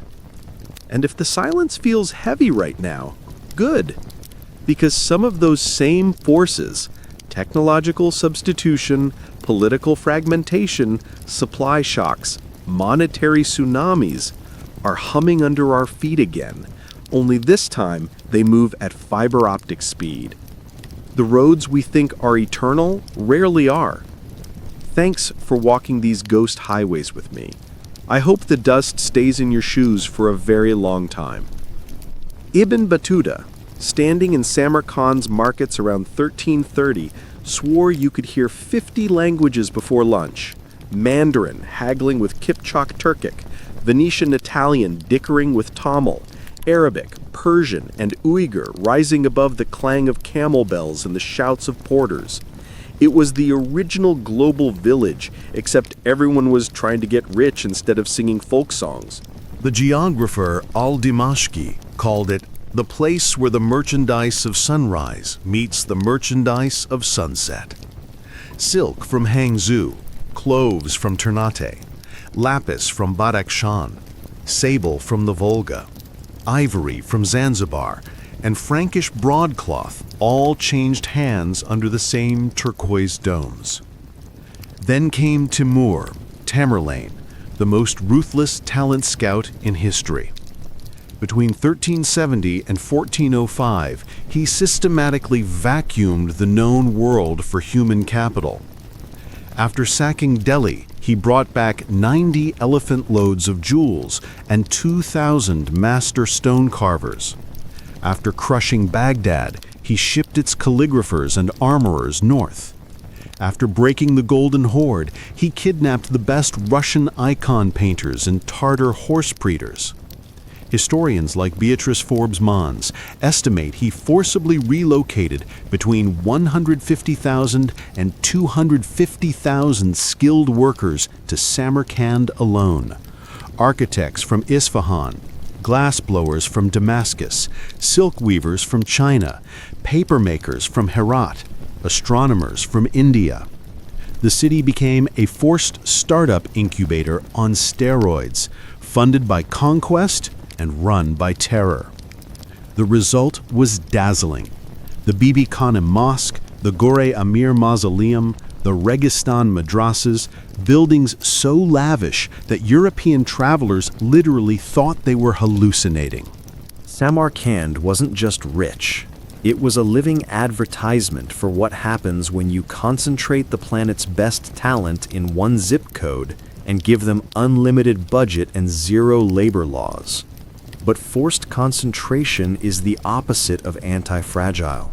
When Timur dropped dead in 1405, mid-campaign, still planning to conquer Ming China, the entire operating system collapsed overnight. There was no succession plan, no institutional memory, no rule of law, just a family of princes who immediately started murdering each other for the throne. The artisans who had been dragged there in chains suddenly realized no one was watching the doors anymore. They packed their tools and walked home.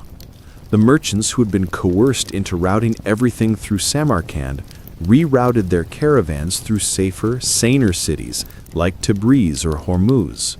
The tributary rivers of loot dried up as governors declared independence and kept the taxes for themselves. Maria Yeva Subtelny's reconstruction of customs receipts shows the drop is almost vertical. 1400 to 1405, 30 to 1450, another 60% off the new lower base.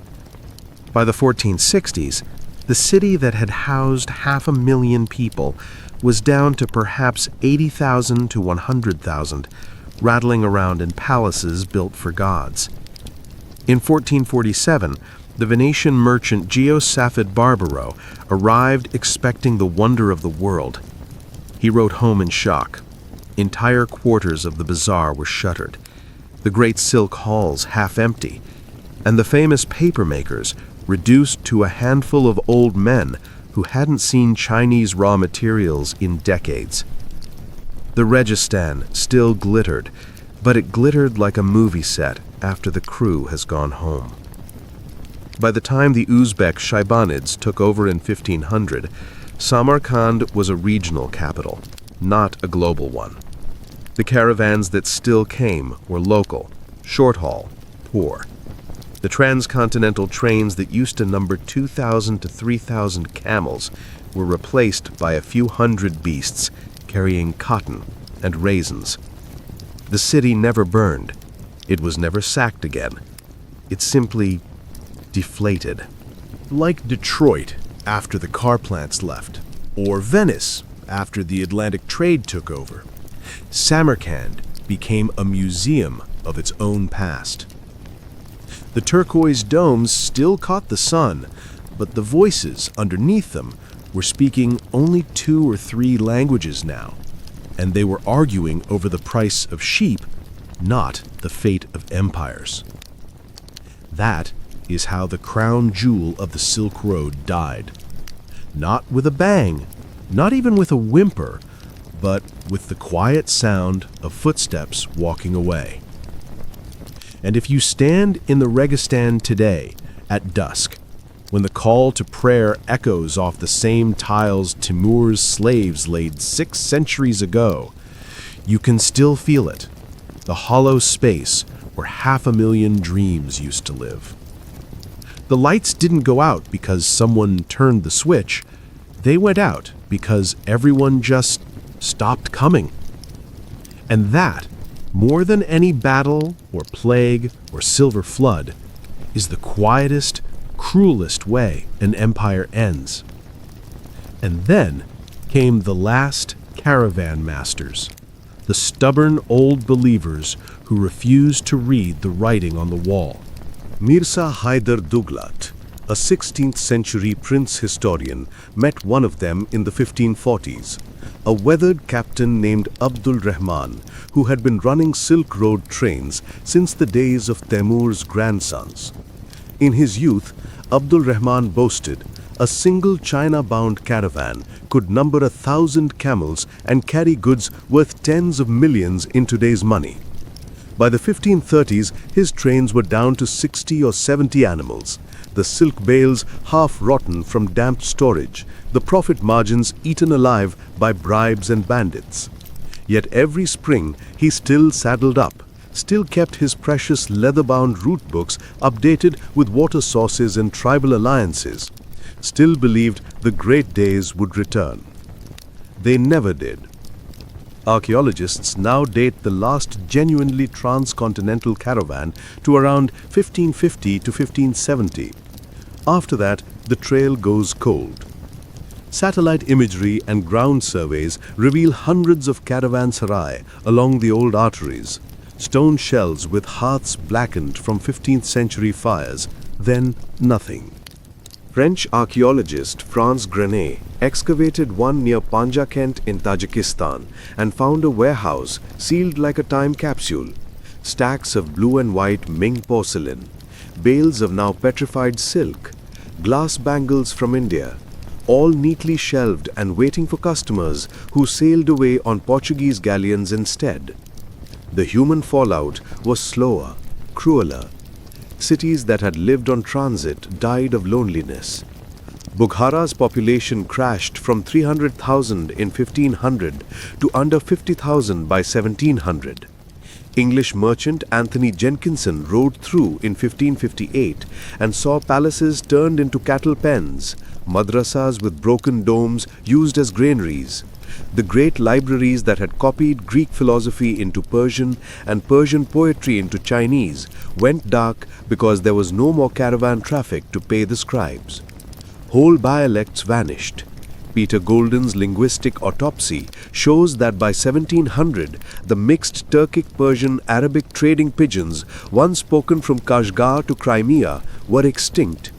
The men who could navigate by the smell of wormwood on the wind, who knew which Kazakh chieftain took bribes in falcons and which Uzbek prince preferred Chinese boys, took their secrets to graves no one marked. The knowledge wasn't written down in a form that survived. It lived in heads and hands, and when those heads and hands stopped being profitable, the knowledge died with them. By the time Russian explorers pushed back into Central Asia in the early 1800s, the locals themselves had forgotten what the giant ruins were for. Nikolai Muravyov rode into Samarkand in 1820 and asked who had built the sky blue madrasas. The answer he got? Giants, long ago, or maybe genies.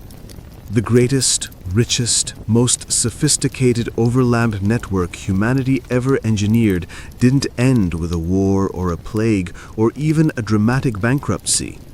It ended when one old caravan master after another looked at the empty horizon in spring, counted the cost of hiring guards and camels, looked at the price Portuguese middlemen were offering in Hormuz or Aleppo, and quietly decided not to leave the city walls. No announcement, no ceremony, just the soft, final click of a gate closing on a road no one was using anymore. And somewhere in a dusty courtyard in Bukhara, the last camel bell rang once, twice, then fell silent forever. The Silk Road was gone. Next, we sail west to watch the Queen of the Adriatic herself, Venice, bride of the sea, discover that even the most dazzling crown can be pawned when the ocean chooses a new favorite. Get ready. The lagoon is about to go very, very quiet. Close your eyes and picture Venice in 1450, the undisputed queen of global commerce.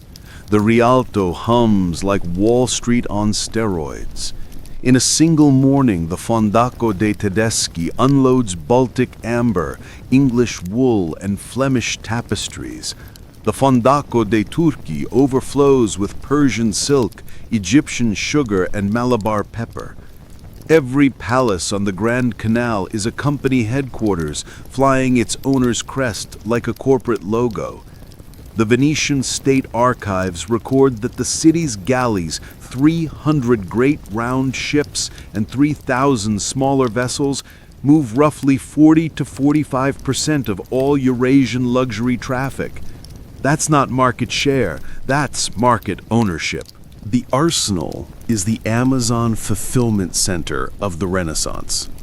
16th century visitors, like the Spaniard Pero Tafur, stand slack-jawed as 16,000 workers in a single day turn raw timber, cordage, and iron into a fully rigged, fully armed 200-ton galley launched before sunset.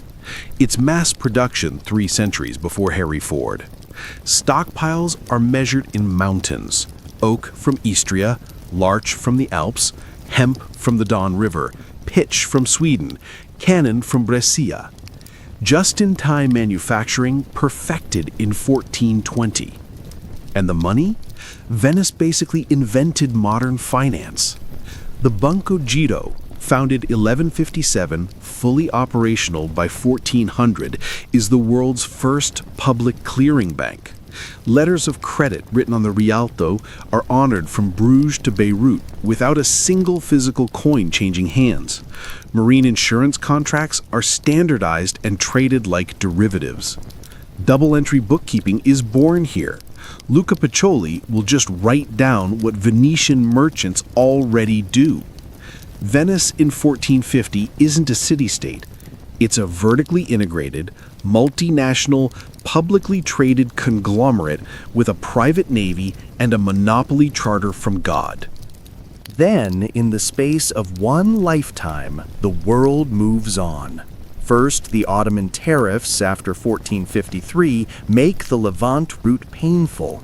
Then Da Gama rounds the Cape in 1498, and pepper that cost Venice 120 ducats, a hundredweight, in Alexandria, lands in Lisbon at 18. Then the silver flood from Potosi, 1550s onward, turns the entire game into a cash business Venice can't play at scale because Spain, and later the Dutch and English, have the metal and the direct ocean routes. The numbers collapse like a house of cards. 1498. Venice imports approximately 1,600 tons of pepper annually via the Levant. 1505, under 900 tons. 1520, under 300 tons. 1560, essentially zero. The great galleys that used to sail to Beirut and Alexandria in convoy, 6, 8, 10 ships flying the Lion of St. Mark, start leaving half empty. By the 1570s, some voyages are canceled outright. The arsenal lays off thousands. Palaces on the Grand Canal go dark because their owners can't afford the upkeep. The city doesn't sink into the lagoon, it just becomes scenery. By 1650, the same state that once lent money to kings is borrowing at 8% to pay its bureaucrats. The Rialto still has brokers, but they're trading grain futures and government bonds, not cloves and cinnamon. The last official Levant galley convoy sails in 1586 and comes home half-loaded.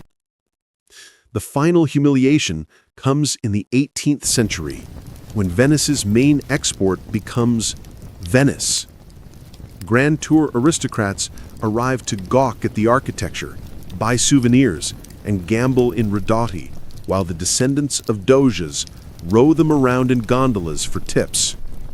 The most sophisticated commercial civilization in European history, masters of logistics, finance, and supply chain domination, discovers that being the middleman is only profitable until someone builds a better pipe. And the worst part? Venice never really understood what killed it. Senators kept blaming Ottoman hostility, Portuguese piracy, or unfair competition. They never grasped the simple, brutal truth. The planet had found a cheaper, faster way to move the same goods. And once that happened, all the palaces, all the laws, all the centuries of expertise became museum pieces. Today, you can stand on the Rialto Bridge at sunset. Watch the light bounce off the same marble that once advertised unimaginable wealth, and feel the same hollow echo that travelers felt in empty Samarkand 400 years ago. The Queen of the Adriatic didn't drown. She was simply left behind by the tide. And if that doesn't chill you, remember, every empire, every platform, every too-big-to-fail system believes its story will end differently, until the day the ships stopped coming. Venice didn't burn. It just woke up one morning and realized the world no longer needed its services. In 1450, the Rialto was the loudest, richest, most polyglot marketplace on earth. German pilgrim Felix Fabry, standing there in 1483, counted 20 languages before noon: Greek, Arabic, Persian, Armenian, Catalan, Hungarian, Russian, even a few halting words of Chinese.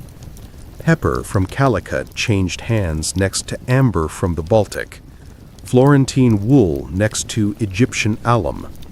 The Fondaco dei Tedeschi alone handled more high-value cargo in a month than most European kingdoms saw in a year. Venice had turned geography into a license to print money. Sitting at the top of the Adriatic, it was the mandatory funnel for anything moving between the Mediterranean and Northern Europe. The city's 3,000 ships and 36,000 sailors moved 40–45% of all Eurasian luxury goods. The richest patrician families, Contarini, Morosini, Dandolo, were walking billion-dollar fortunes in today's money. The Doge's palace, the Cadoro, the endless marble facades along the Grand Canal, every column, every gilded balcony, every Tintoretto fresco was paid for by a percentage skim on the planet's desire for clothes, silk, and cinnamon. Then Vasco da Gama sailed home in 1499. The first reports reached Venice in late 1501. The Senate's reaction, recorded in the diaries of chronicler Marino Sanudo, was pure corporate denial.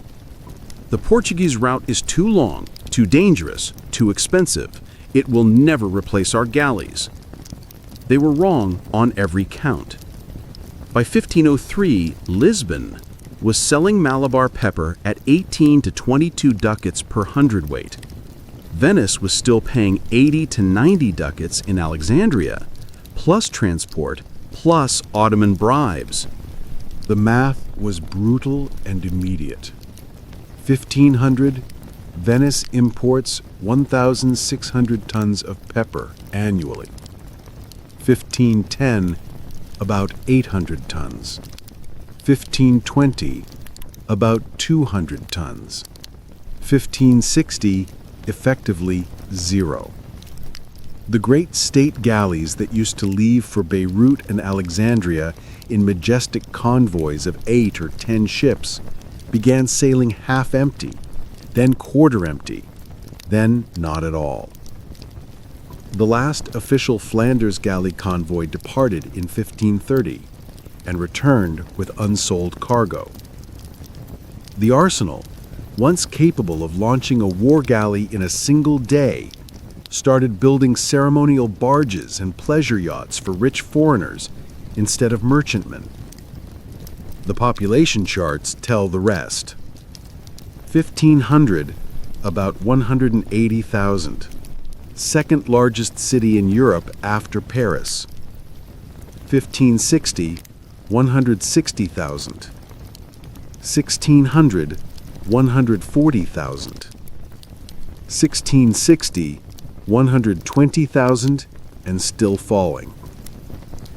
The great trading families quietly moved their capital to terra firma villas or invested in Dutch and English joint stock companies. Palaces on the Grand Canal were subdivided into apartments or sold to mainland nobles who wanted a Venetian address for carnival season. The Fondaco de Tedeschi, once packed with German merchants, became a customs warehouse and then, by the 18th century, a post office. But here's where Venice pulls off the most elegant pivot in economic history. Instead of dying, it was rebranded. By 1650, the city's biggest revenue stream wasn't spices or silk, it was tourists. The same palaces that once stored cinnamon now rented rooms to English milords on the Grand Tour. The arsenal built gilded Bucenturo barges for visiting princes instead of war galleys. Carnival, once a celebration of successful trading seasons, became a 2-month theatrical extravaganza marketed to wealthy foreigners. Guidebooks, gondoliers, casinos, courtesans, glassblowers selling souvenirs. The entire economy pivoted to selling the experience of Venice to people who wanted to touch a living Renaissance painting. By the 1750s, Venice was making more money from tourism than it had from trade in its dying decades. Goethe, arriving in 1786, called it a city that markets its own ruin as spectacle. He wasn't wrong. The place had turned magnificent decay into a luxury good. Venice survived. Yes, but it survived as a museum, a theme park, a postcard of its former self. The beating heart of world commerce became the world's most beautiful mausoleum. And if you stand on the Rialto Bridge tonight, when the day trippers have gone and the water laps quietly against the same marble steps that once unloaded the riches of Cathay, you can almost hear the ghost of a 15th century merchant whispering the lesson Venice learned too late. No structural advantage is permanent. No monopoly is forever. Sooner or later, the world always finds a cheaper, faster way. And when it does, even the most dazzling city on earth becomes scenery. We've walked the last caravan track. We've watched the last galley sail home half empty. We've seen the lights go out from Samarkand to the Rialto. The greatest highways humanity ever built are gone. And the silence that replaced them is the loudest warning history ever gave us. Thanks for walking them with me. I hope you never look at a supply chain, a platform, or a permanent advantage the same way again. Far beneath the vast African skies, a ruler once paraded a fortune so immense that his mere passage warped markets for years. Enter Mansa Musa, the 10th emperor of Mali, whose 1324 trek to Mecca wasn't just a religious duty. It was a spectacle that unveiled Africa's hidden commercial giants, networks so robust they made the Silk Road seem like a modest village exchange. Yet, in a twist that stings, barely 3 centuries after Mansa Musa's opulent procession, those very lifelines that crowned him history's wealthiest individual had withered away. No invading hordes, no cataclysmic dunes, just the stealthy encroachment of European vessels hugging the shores, rerouting riches and rendering old paths redundant.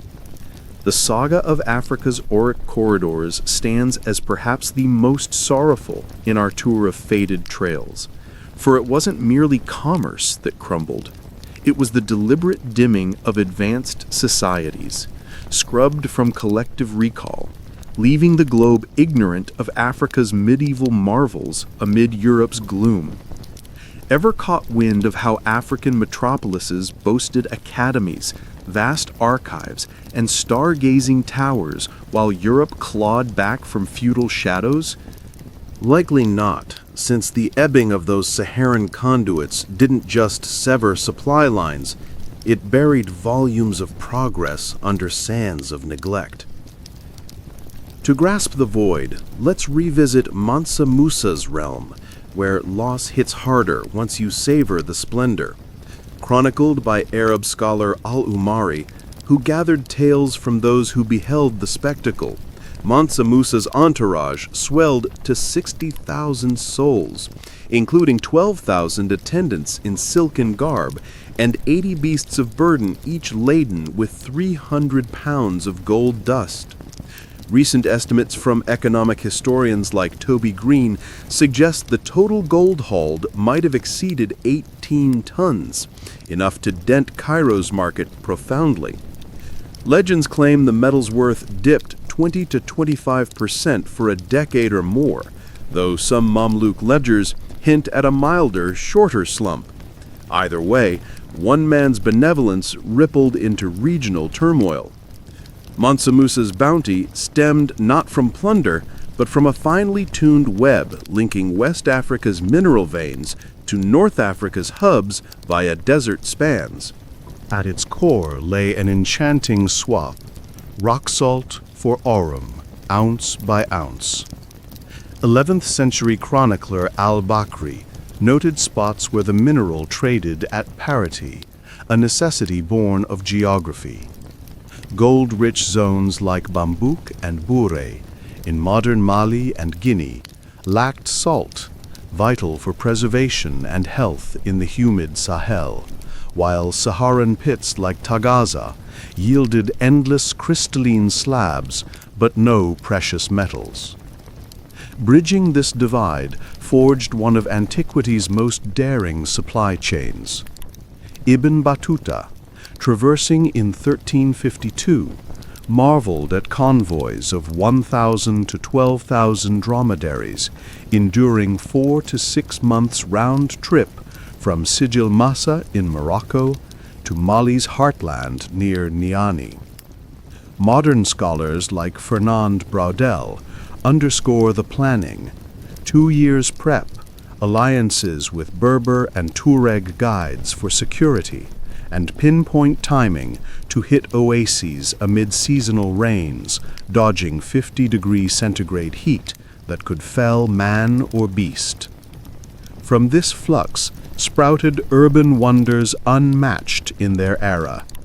Timbuktu, her 16th century traveler Leo Africanus, pulsed with 50,000 to 100,000 residents by the 1300s, its 25,000 scholars and pupils delving into algebra, astronomy, and jurisprudence.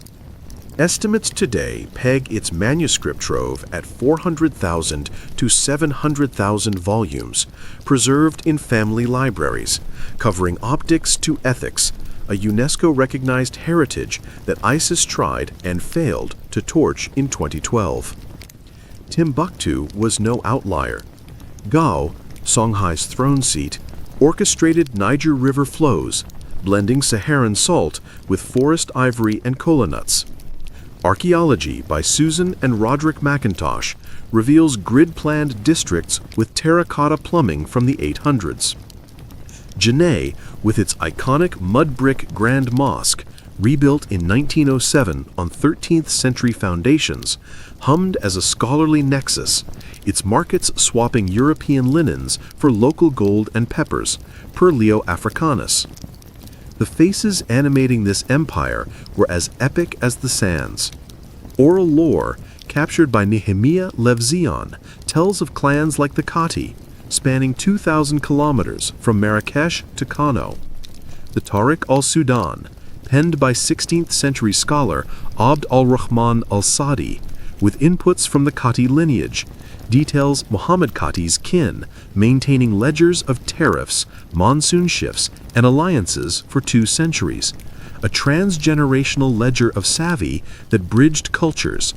Yet, as with our prior tales, prosperity sowed vulnerability, and the downturn loomed from afar. The same ocean that had once bowed to monsoon timetables now answered to cannon fire. For over 1,000 years, the Indian Ocean had run on a perfect, almost poetic system. From April to September, the southwest monsoon pushed dhows from Arabia and East Africa straight to the Malabar coast like clockwork. From November, the winds reversed, sending everyone home laden with pepper, gems, and porcelain. No navy dominated the sea because no navy could. Gujarati, Omani, Swahili, Javanese, Tamil, and Chinese merchants all played by the same seasonal rules, shared the same ports, and split the profits. Historian K.N. Chowdhury called it the most sophisticated trading system the world had ever seen before the steamship.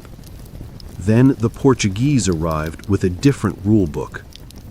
1505, Alfonso de Albuquerque storms Kilwa, sacks it, and plants a stone fortress. 1507, Hormuz falls. 1509, the Battle of Diu. 20 Portuguese carracks with heavy cannon annihilate a combined Mamluk-Gujarati fleet. 1510, Goa is seized and declared the capital of the Estado da India. 1511, Malacca is taken, cutting the throat of the old spice route to China. The message was simple and brutal. The ocean was no longer neutral. From that point on, every ship that wanted to trade had to buy a Portuguese cartaz, or a pass, or risk being burned. Prices were dictated by the viceroy in Goa, not by centuries of negotiated trust.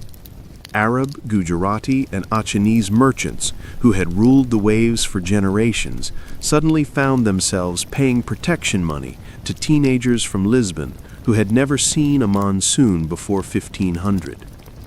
The numbers collapsed faster than anyone expected. 1500, roughly 60 to 70% of spices reaching Europe still come via the Red Sea and Persian Gulf. 1520, under 30%.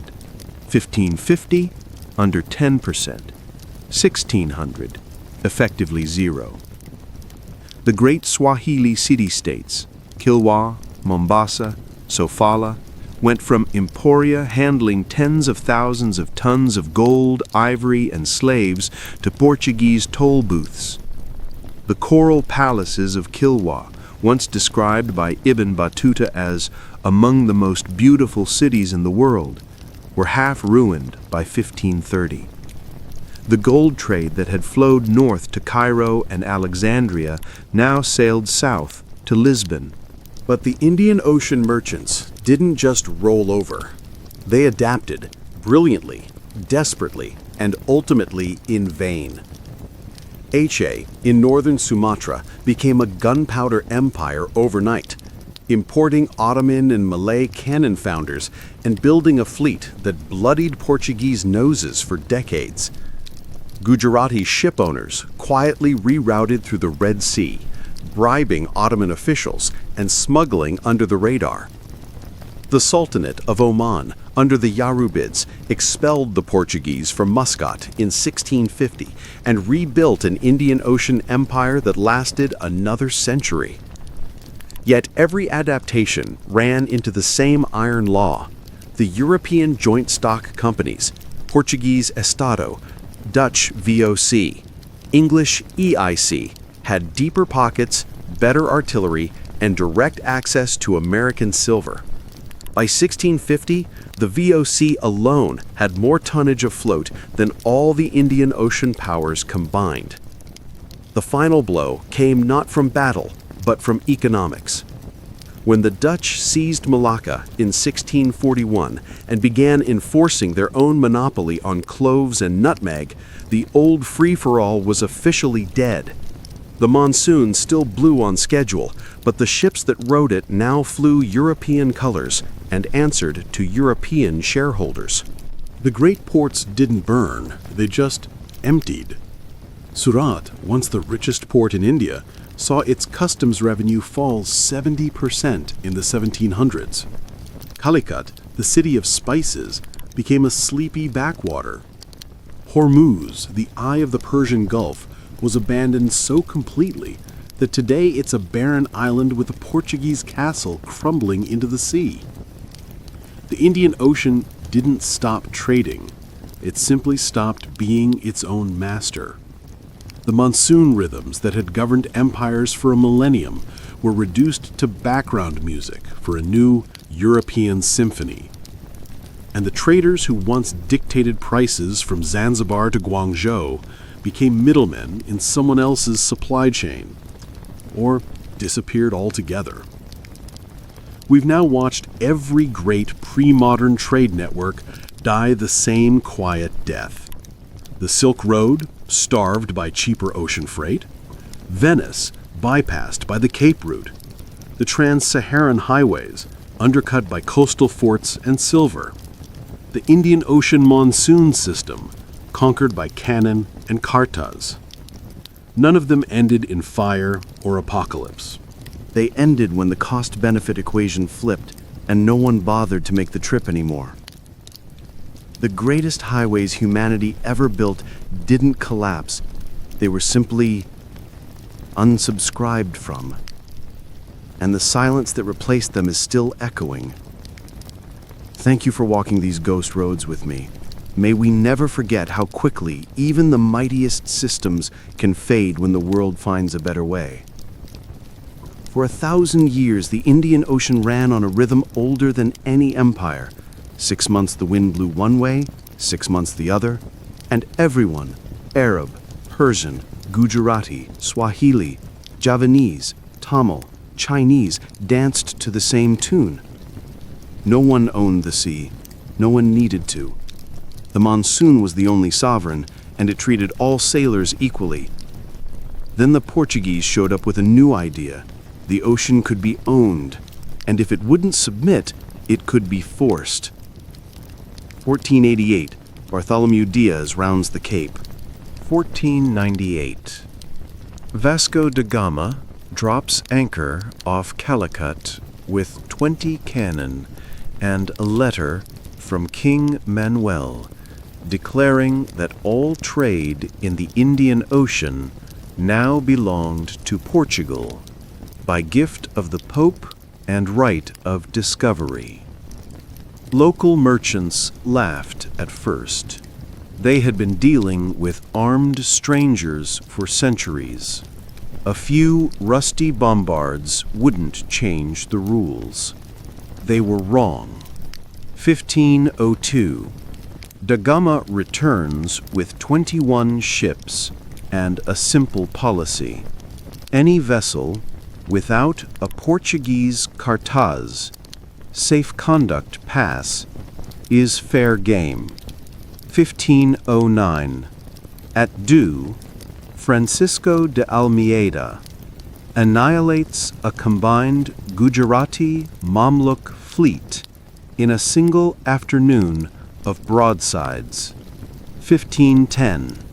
Afonso de Albuquerque storms Goa, slaughters or expels the Muslim population, and declares it the capital of the Estado da India. 1511. Malacca falls after a 40-day siege. 1513. The first Portuguese ships reach the Moluccas. 1515. Hormuz is taken. The choke point of the Persian Gulf now flies the Portuguese flag. The message was delivered in fire and blood. The Indian Ocean was no longer a commons, it was a Portuguese lake. The old system died in pieces. Cartaz system. Every ship had to buy a pass or be sunk on site. Forced trade. Local rulers were made to sell pepper, cloves, and cinnamon at prices fixed in Goa. Blockade. Red Sea and Persian Gulf routes were strangled by fleets stationed at Socotra and Hormuz. Piracy with royal license. Any contraband cargo, that is, anything not sold to Portugal, was seized and the crew enslaved or executed. The numbers collapsed like dominoes. 1500, approximately 70% of Europe-bound spices still move via the Red Sea, Persian Gulf. 1520, approximately 20%. 1550, less than 5%. 1600, effectively zero. The great ports didn't burn, they just emptied. Calicut, once the pepper capital of the world, was bombarded into submission in 1503, 1525, and again in 1530. By 1600, it was a sleepy town. Malacca, the Venice of the East, lost 80% of its shipping after the Portuguese conquest. Tomé Pires, who saw it in 1512, wrote that 84 languages were spoken in its streets. By 1550, the number was down to a handful. Kilwa, the gold entrepot of East Africa, was sacked in 1505. Its coral palaces were abandoned by 1530. Hormuz, the pearl of the Gulf, paid Portugal 100,000 zerafins a year in tribute, then watched its trade evaporate when the Dutch and English arrived with better deals. The old merchants fought back, brilliantly, desperately.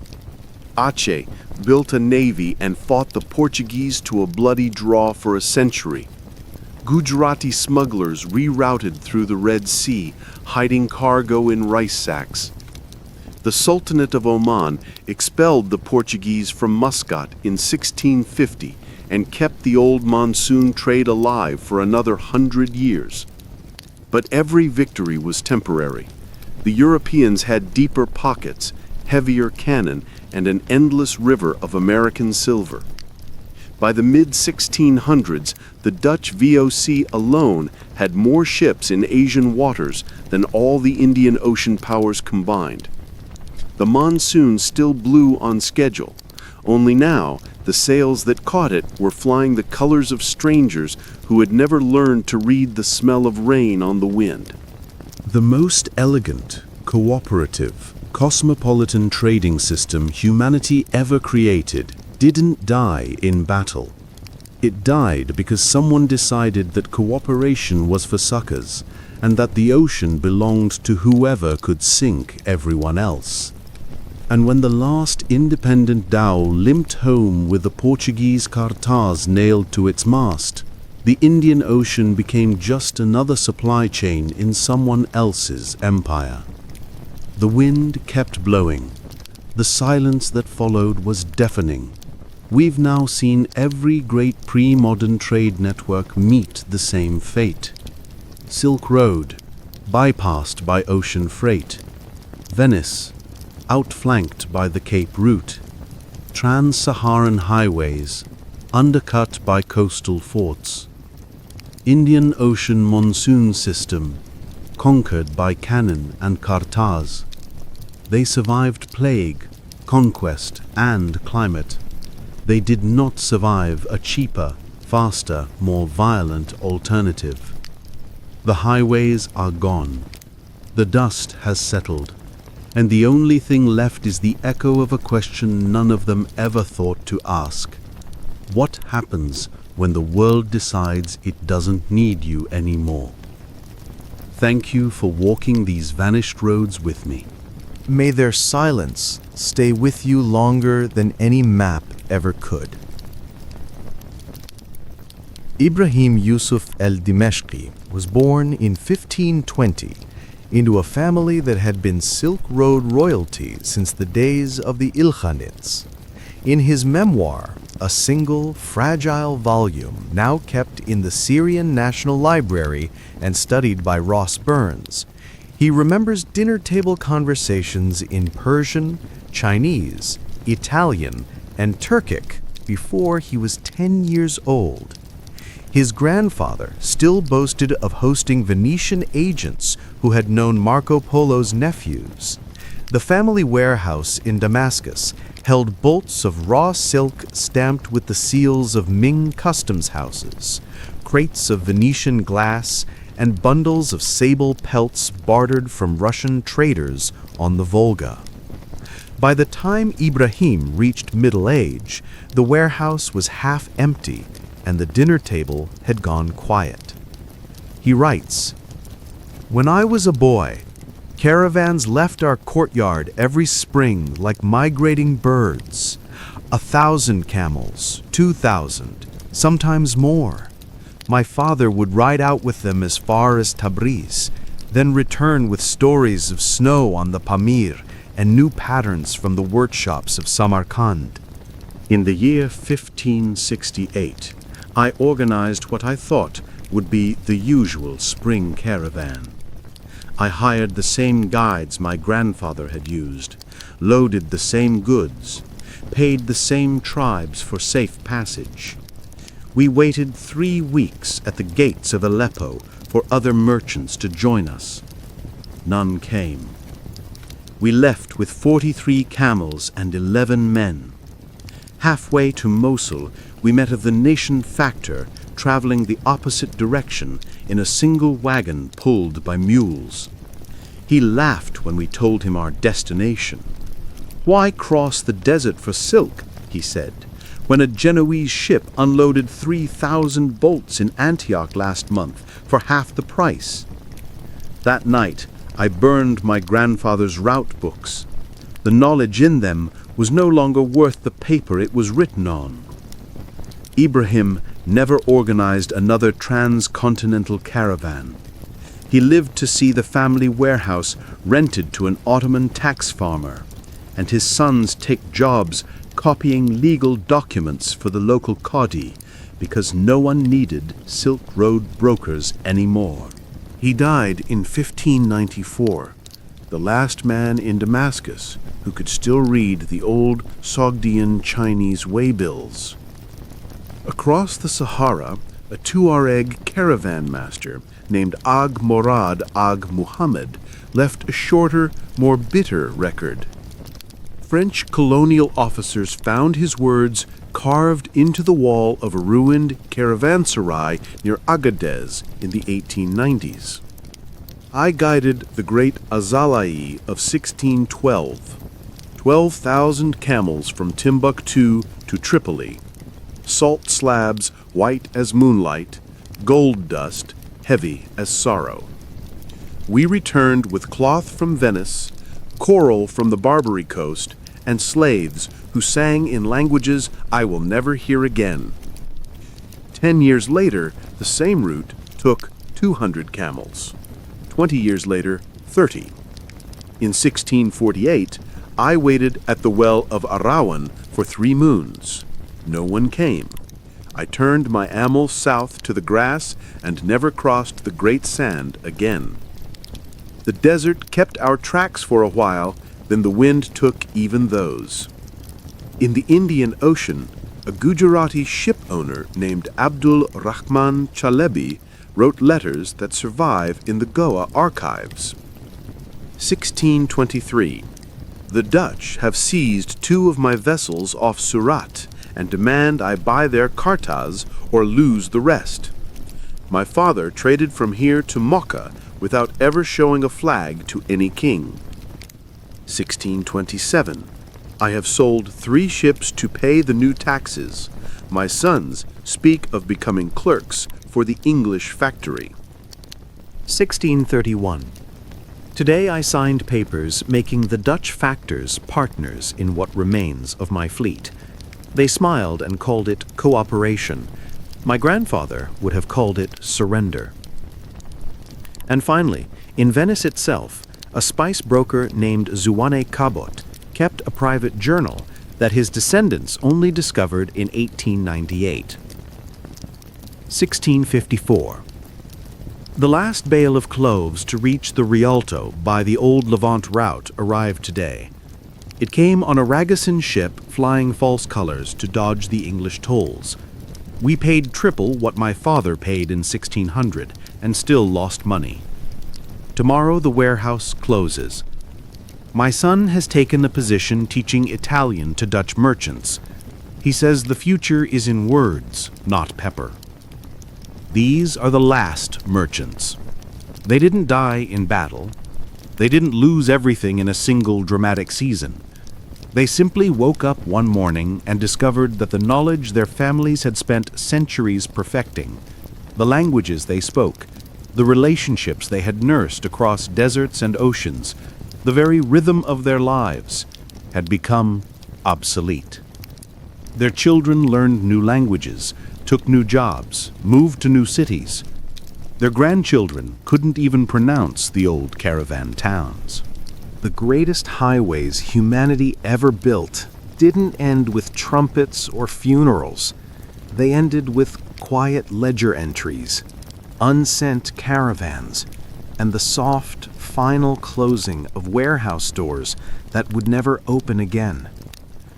And somewhere, in the silence that followed, the wind kept blowing across empty deserts, empty lagoons, empty oceans, carrying only the echo of voices no one remembered how to answer. Thank you for walking these roads with me. May we never forget the sound of footsteps that simply stopped.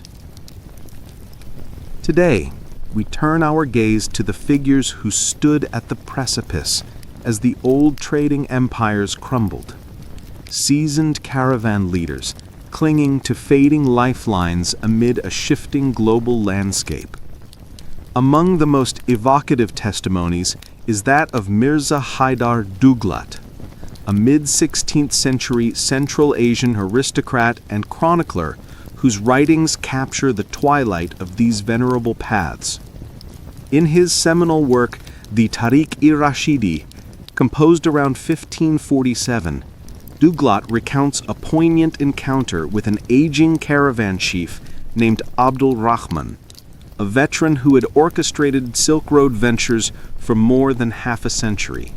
As Duglat describes, Abdul Rahman reminisced about his early days in the late 1470s, when a lone expedition from the heart of China to the shores of the Levant might encompass 1,000 beasts of burden, laden with treasures valued at tens of millions in contemporary terms, silks shimmering like river water, spices that could perfume a palace, and porcelain so fine it rang like bells.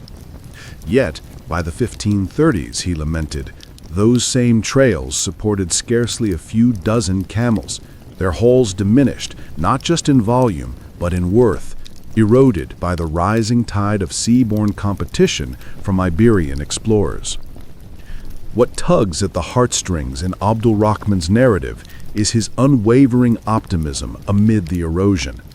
Duglat notes how the elder meticulously preserved journals brimming with insights on seasonal migrations, oasis locations, and negotiation tactics honed over decades, steadfast in his conviction that prosperity would circle back.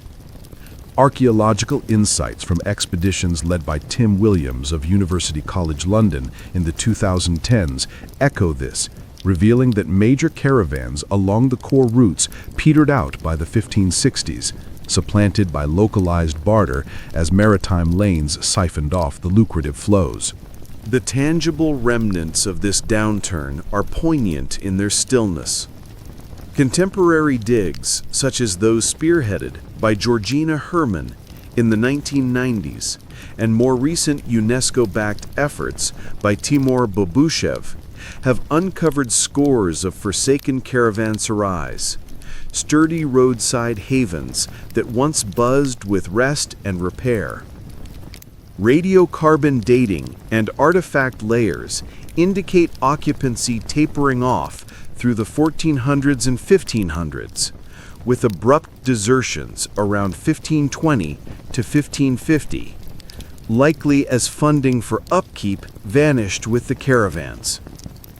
A particularly evocative find emerged from Timur Baysembiev's team near Panjakent in Tajikistan, a sealed depot crammed with Ming-era ceramics, frayed Central Asian weaves, and desiccated Indian aromatics, all forsaken circa 1525, based on coin hoards and pottery motifs. One can almost envision the trader, perhaps akin to Abdul Rahman, stockpiling for an anticipated surge that never materialized, as Iberian vessels undercut the overland grind with swifter, bulkier hauls.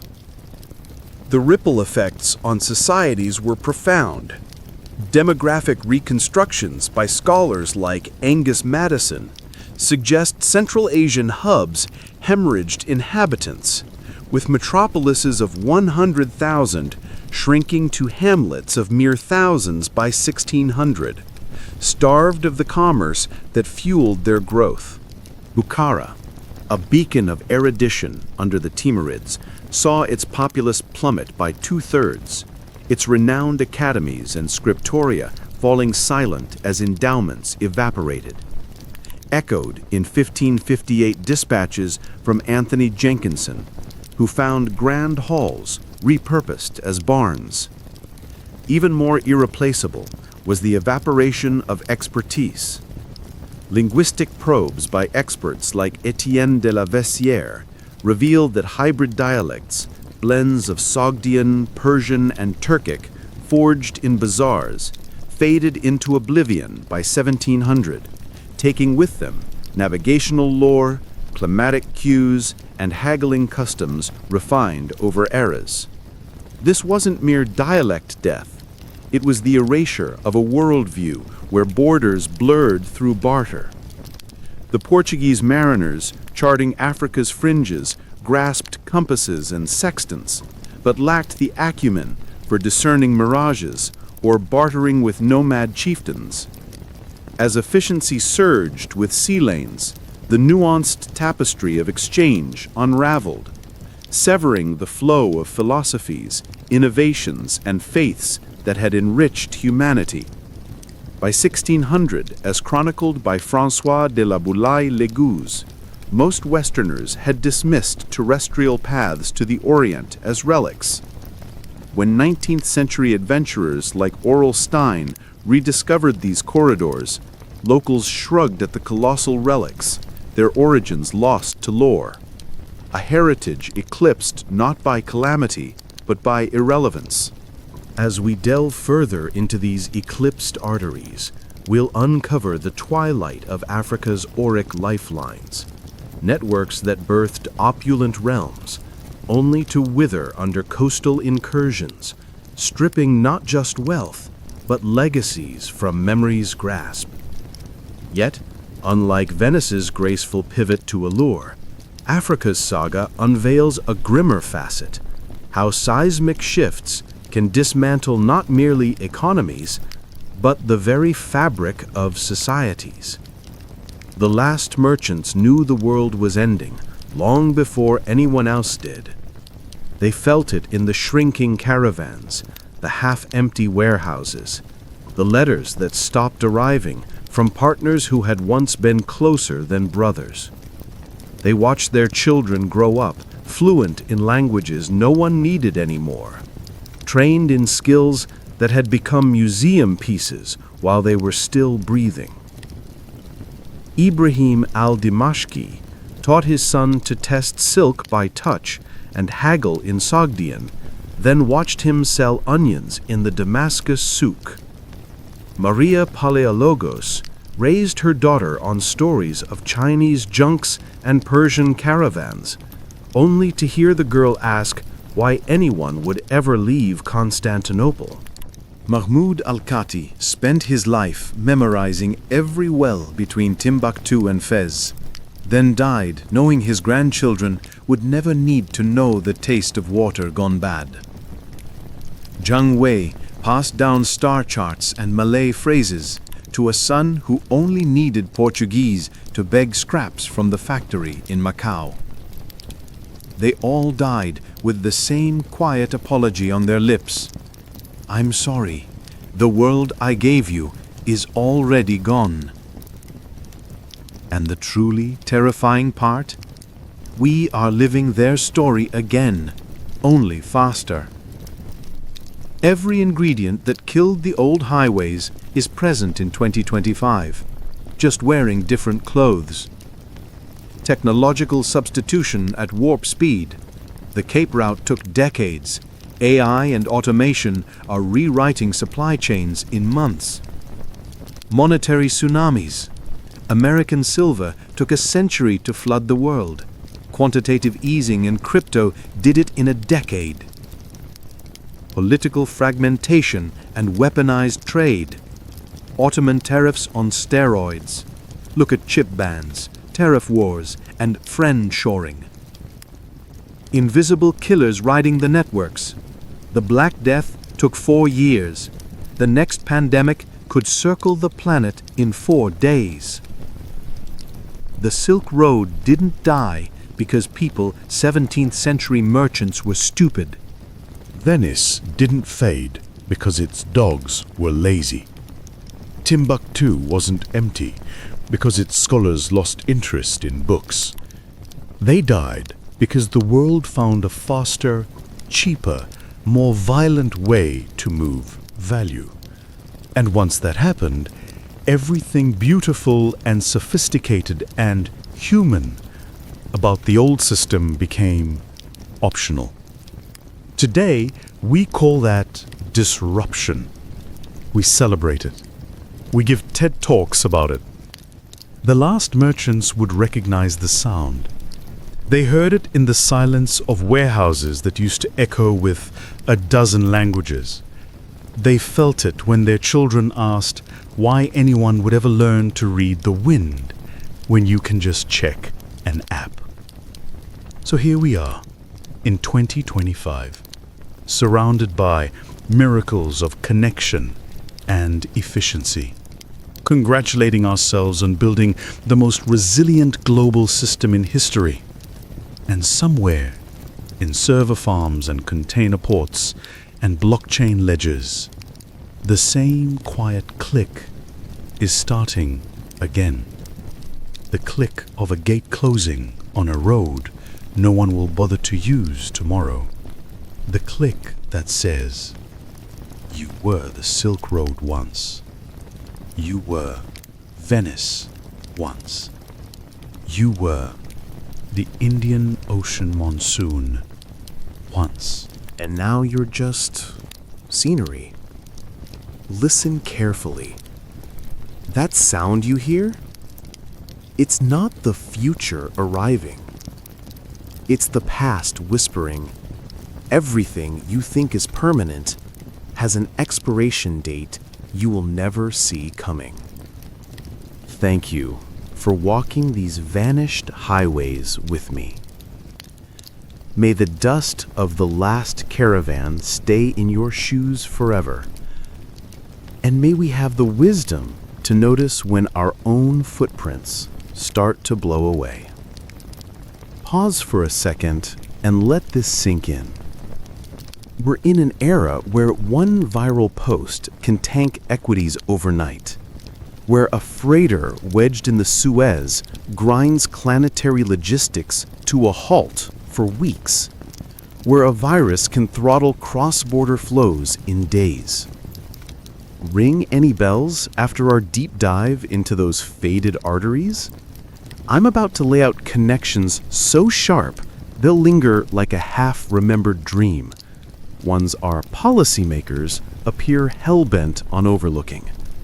Not to breed fear, but to spark that jolt of déjà vu that might just save us from repeating the script. Start with the beast that's devouring industries whole: tech upheaval. Recall how the compass, black powder, and the press fused to render dusty trails passé? Fast forward, and per MIT's Eric Brynjolfsson in his 2025 update to Machine, Platform, Crowd, we're barreling through shifts accelerating 12-fold over those medieval pivots. Machine learning, robotics, and app ecosystems are gutting sectors the way ocean hauls eclipsed camel strings.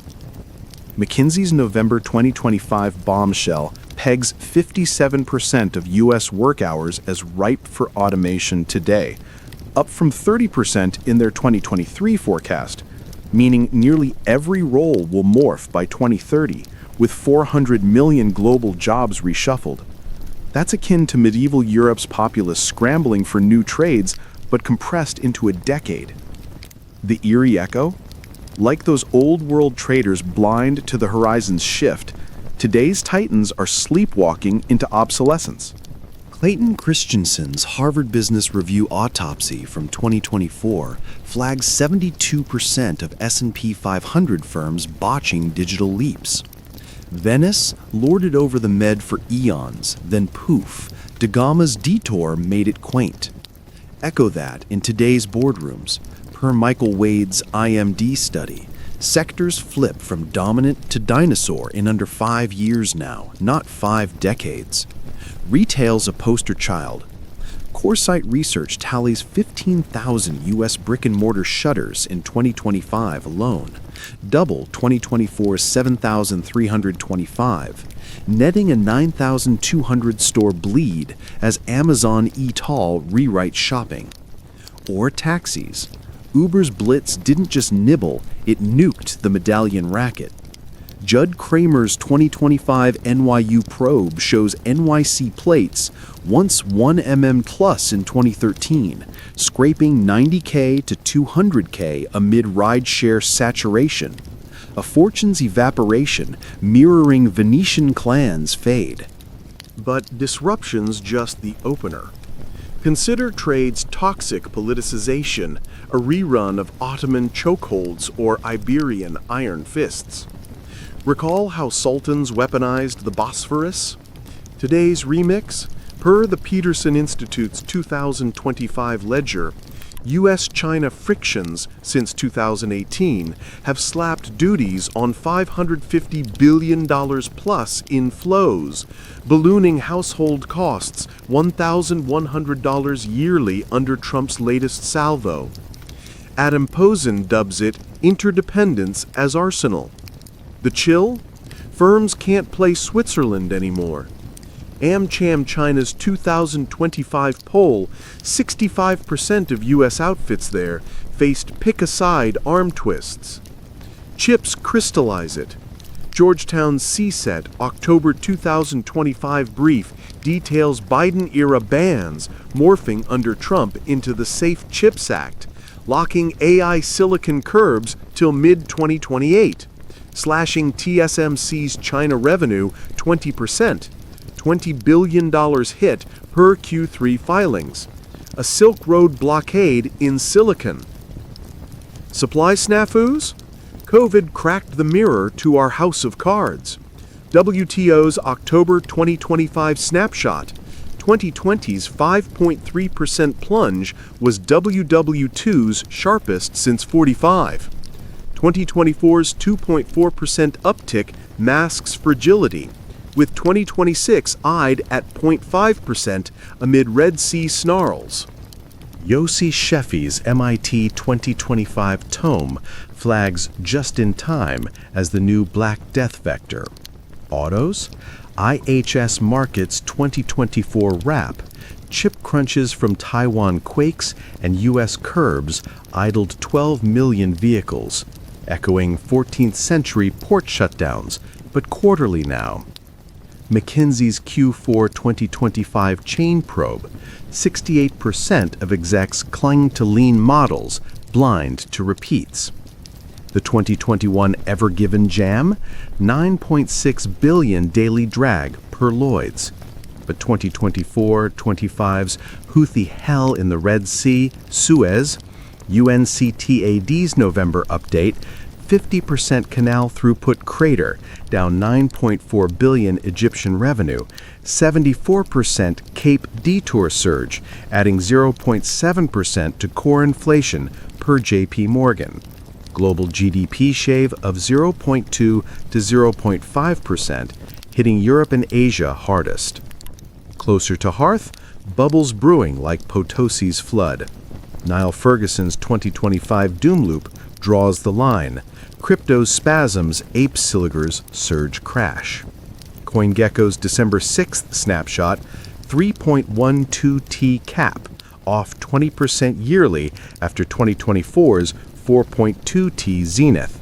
Wealth vaporized mirroring Ming's deflationary doom, but in blockchain blinks. These threads aren't coincidence. They're the old ghosts in new garb. Disruptions blade sharper, politics poison quicker, chains frailer, floods fiercer. The ancients had centuries to adjust. We get quarters. The whisper, heed the last merchant's sigh. Build redundancy, not just speed. Diversify, don't dominate. Remember, the mightiest roads weren't felled by foes, but by the world's quiet pivot to paths unseen. In 2025's glare, may we spot our footprints fading before the wind claims them all. Reflect for a second. We exist in an age where one viral social media blast can obliterate billions in market value, where a container vessel jammed in the Suez can snarl worldwide logistics for weeks on end, where a health crisis can grind cross-border commerce to a standstill in mere days. Any of this ring a bell after delving into those faded pathways? I'll outline some eerie echoes that'll linger like an insistent echo, ones our decision-makers appear all too eager to dismiss. Not to stir panic, but to ignite that flash of insight that might steer us clear of old pitfalls. Let's dive into tech upheaval first, as the resemblances here are downright uncanny. Recall how the fusion of magnetic navigation, explosives, and movable type upended those dusty trails. Fast forward, and MIT's Eric Brynjolfsson, in his 2025 refresh of Machine, Platform, Crowd, warns we're hurtling through innovations accelerating 12 times faster than those medieval flips. AI, bots, and online ecosystems are eviscerating fields much like sea lanes sidelined camel convoys. McKinsey's fresh November 2025 dive reveals today's AI and automation could handle 57% of all U.S. work hours, up from earlier guesses, potentially reshaping 400 million jobs globally by 2030. That's on par with medieval Europe's workforce scrambling for fresh livelihoods, but jammed into a single decade. The spooky repeat? Like those bygone dealers, oblivious until the horizon shifted, today's giants are dozing through the storm. Harvard Business Review's 2025 autopsy by Rita McGrath notes 72% of S&P 500 outfits flubbed AI pivots. Venice reigned over the Med for ages, then, bam, Da Gama's bypass turned it quaint. Mirror that in current C-suites. Per IMD's Michael Wade, industries flip from kingpin to relic in under 5 years now, not 5 score. Retail's Exhibit A. CoreSite's 2025 tally logs 9,200 net U.S. store closures, doubling 2024's pace as Amazon and Kin redefine buying. Or rideshares. Uber, Lyft didn't nibble. They nuked the cab cartel. NYU's Judd Kramer's 2025 update shows NYC medallions, 1 million plus in 2013, now scraping $90K, $120K, amid saturation, a fortune's fade akin to Venetian dynasty's dusk. But disruption's merely the prelude. Let's unpack trade's venomous turn to politics. A redux of Ottoman strangles or Iberian clamps. Remember sultans turning the Bosphorus into leverage? Today's version, Peterson Institute's 2025 scorecard, flags U.S.-China spats since 2018, slapping duties on $550 billion plus flows, hiking household tabs $1,100 yearly under escalated Trump tariffs. Adam Posen terms it interdependence as weaponry. The shiver? Enterprises can't straddle fences anymore.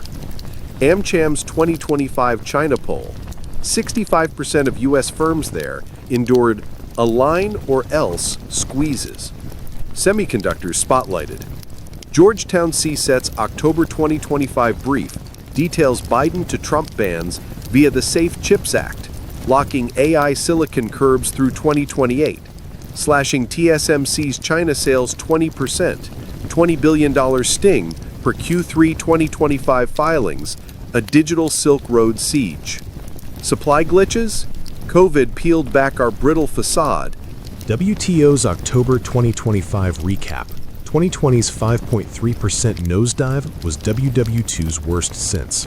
2024's 2.4% rebound masks fragility, with 2026 eyed at 0.5 to 1% amid Red Sea woes. Yossi Sheffi's 2025 MIT tome flags lean ops as the new plague vector. Cars? IHS Markit's 2025 wrap, Taiwan quakes and U.S. curbs idled 12 M units, mirroring 14th century harbor halts, but quarterly. McKinsey's Q4 2025 chain scan, 68% of leaders stick to slim inventories, ignoring reruns. The Ever Given 2021 fiasco, 9.6 billion daily dent. But 2024 to 2025 Houthi havoc in Red Sea/Suez, UNCTAD's November 2025 update, 50% throughput plunge, 9.4 billion Egyptian hit, 74% Cape reroutes, 0.7% core inflation bump, JP Morgan, 0.2 to 0.5% global GDP trim, hardest on Europe and Asia. Nearer home, froths swelling like Potosi's deluge. Niall Ferguson's 2025 doom loop traces the arc. Crypto convulsions mimic silver's swell burst. CoinGecko's December 6th, 2025 snap, 3.12 T cap, minus 2.91% daily, minus 19.16% year over year, off 2024's 4.2 T crest. A trillion evaporated in echoes of Ming deflation, but in digital dashes. Housing's another red flag. Case-Shiller's September 2025 read 328.938, up from near 226 in Jan 2020, a 45% rise, fueled by easy money and bets per S&P Dow Jones. This mirrors pre-crash asset swells. Labor's the sleeper hit. BLS's 2025 projections weave AI in. Database admins grow 8.2% amid automation, but per their March occupational outlook, 30% of jobs face high exposure. Brookings' Feb 2025 Geo-AI piece flags tech hubs like San Francisco, 57% white-collar risk, as vulnerable as medieval monocrops. Social cultural fallout? Robert Putnam's 2025 HKS talks on loneliness epidemics update bowling alone. U.S. social bonds frayed further post-COVID, with 1 in 3 adults reporting isolation, weakening the buffers that cushioned old disruptions. Politics? Stephen Levitsky's March 2025 Ash Center paper warns Trump too could break U.S. democracy, with economic rifts fueling instability akin to how democracies die. Yet hope glimmers in reinvention. Venice morphed from trader to tourist mecca. HBR's November 2025 by Jennifer Jordan et al. On AI adaptation, firms thriving, for example, AWS, pivoting Amazon from books to cloud, diversify early, nurture human skills like adaptability. Ferguson's 5 flags, tech shifts, demographics, CBO's 2025, debt 99.8% GDP, boomer retirement strain, fiscal woes, social splits, geopolitics. CFR's December 2024-2025 outlooks, U.S.-China realignments, UN reforms, all flare red. From Zhang or Ibrahim, don't bet on permanence. Schumpeter's 2025 echoes, success sows complacency. Build flex over finesse, MIT's Peter Sengi's 2025, org resilience, redundancy trumps optimization. Shun monocultures, Harvard's Ricardo Hausman's 2025, econ complexity. Diverse metros weather storms 40% better. Hoard cultural capital, foster bonds, James Coleman's 2025, social cap revisit. Tight networks have disruption hits. America's crossroads? Heed or reprise. With tools those ancients lacked, data, democracy, dialogue, we could script evolution over extinction. But dawdling? The next chapter's ours to pen or erase. The old merchants never imagined their roads could die. We now know they never truly did. They simply changed form. While the last camel bells faded across the Taklamakan and the final Venetian spice galley rotted at its mooring, something extraordinary was already stirring in the silence. The phoenix didn't just rise, it learned to fly through ice, through fiber optic glass, through the vacuum above the sky. The Arctic Ocean, frozen since the last ice age, is melting into a new Mediterranean. In 2025, the Northern Sea Route handled 36 million tons of cargo, up from 2 million in 2016. Russia's nuclear icebreaker fleet now numbers 41 vessels, with more building. China has declared itself a near-Arctic state and is investing billions in polar ports. A container from Shanghai to Rotterdam via the Arctic now saves 12 to 15 days and 40% of the fuel compared to Suez. The same wind that once filled monsoon sails is being replaced by wind that no longer exists in winter. In 2025, cross-border data flows generate $3.2 trillion in economic value annually. McKinsey Global Institute, December 2025. Update. More than global trade in goods. China has laid enough submarine cables since 2015 to circle the Earth 10 times. Huawei Marine, now HMN Tech, and its successors control 24% of the planet's active internet backbone. When you watch a video in Lagos or send money from Manila to Dubai, your bits are riding cables that are the 21st century caravanserai. By December 2025, Beijing's official tally stands at $1.3 trillion committed across 150-plus countries. But the new corridors aren't just concrete and steel. The China-Pakistan Economic Corridor now includes the world's longest undersea fiber link from Rawalpindi to the Arabian Sea. The Digital Silk Road has delivered 5G base stations to more countries than voted at the UN. African ports from Djibouti to Lagos are being wired into a single logistics cloud that can reroute a container around a war zone in real time. Starlink's constellation passed 7,000 satellites in 2025. Amazon's Project Cooper and China's Guowang are racing to 10,000 plus. For the first time in history, a trader in rural Bolivia or a fisherman in Micronesia has faster, cheaper internet than most of Manhattan had in 2000. Latency between continents has fallen below 50 milliseconds in many places. That's faster than a camel took to cross one oasis. NASA's Psyche mission launched in 2023. Private ventures like Astroforge and Origin Space are already raising hundreds of millions to mine near-Earth objects.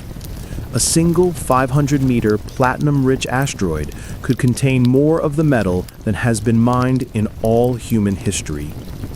The first commercial samples are projected for return by 2032-2034.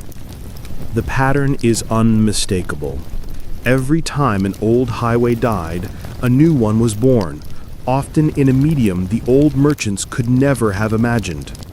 Camels to caravels to container ships to ice-capable LNG carriers. Desert wells to coaling stations to Suez to Northern Sea Route. Silk bales to spice sacks to containers to data packets to satellite beams to asteroid payloads.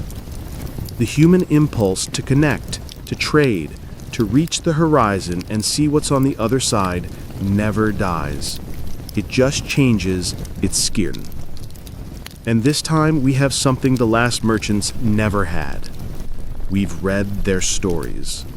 We know how fragile even the mightiest systems are. We've seen the footprints fade in the sand.